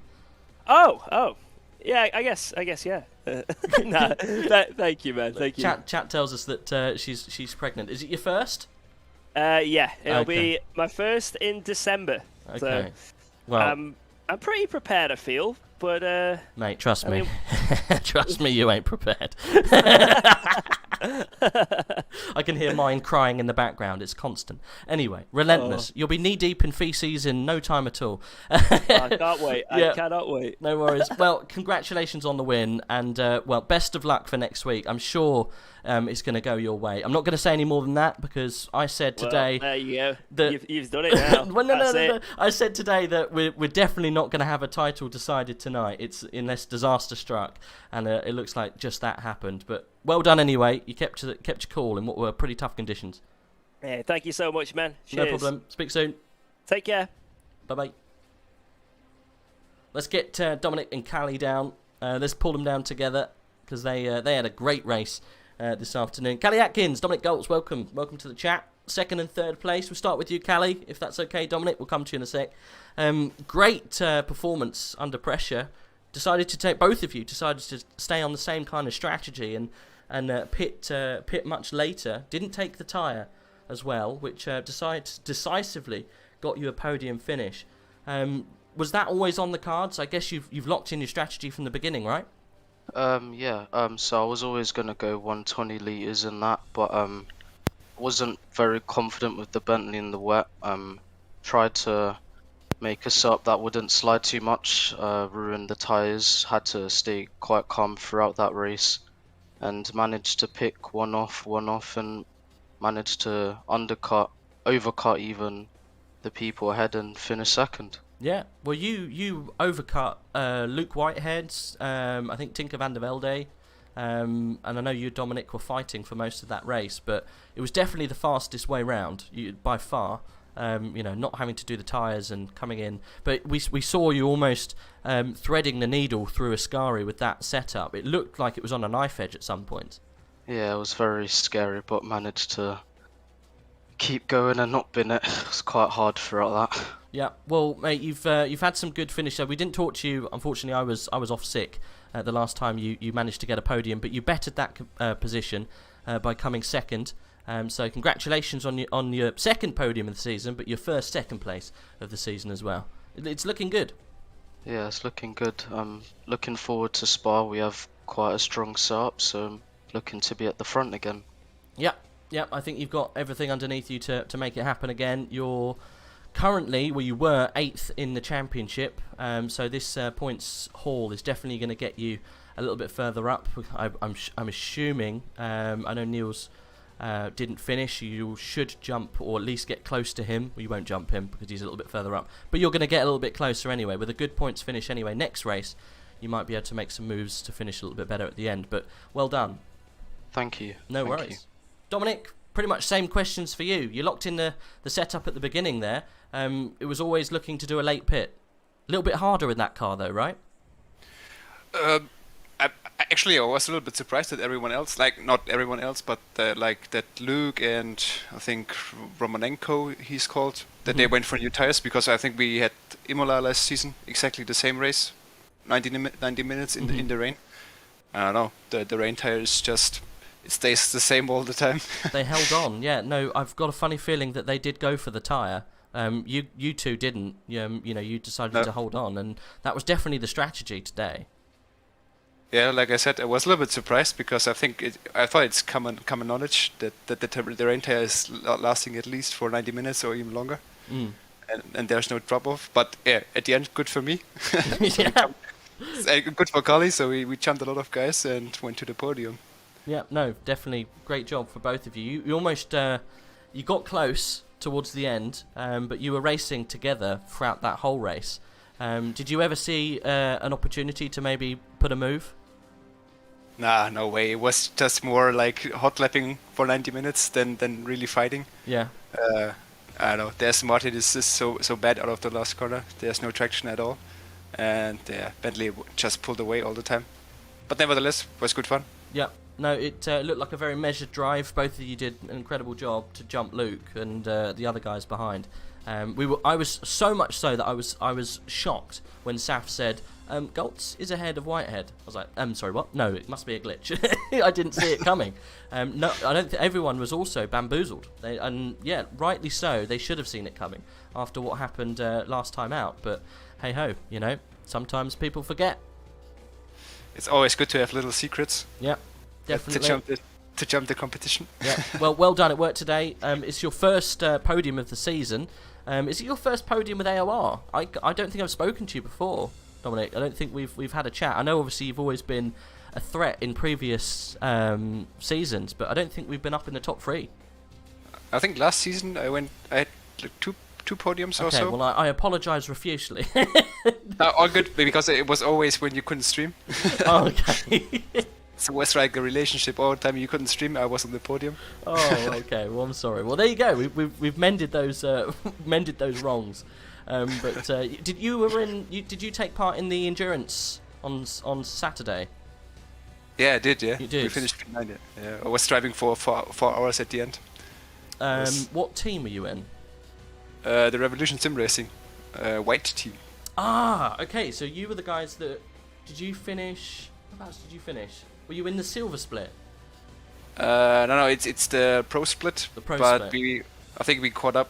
We got caught up in the starting crash. Ah, okay. I remember now. You were in the Aston Martin and you got caught out at the beginning. Yeah. I've actually got a picture of the starting crash. I'm trying to pick your car out. Ah, there's you in the middle, almost upside down.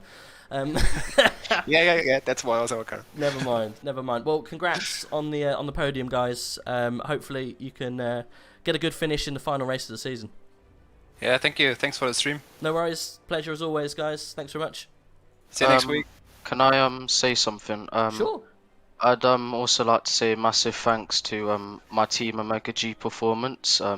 G Performance, who obviously sponsor us through Drap. I'd like to say massive thanks to Tim Blacksmith, my racing sponsor, and I'd also like to say massive thanks to everyone who supports me, my mum and dad, and thank you for everything. No worries, no worries. Thanks very much for coming in and having a chat, guys. Always a pleasure. Thank you. See ya. Good night. See you soon. See you soon, boys. Bye. Bless them. There we go. Good to have a little chat with the guys afterwards. Right. Well, Saf, anything to finish on before we end the stream? Controversial. Controversial, yes. Is there news? Not yet. There's not been anything in race control. Okay. Well, I think that definitely is the word of the race. Controversial.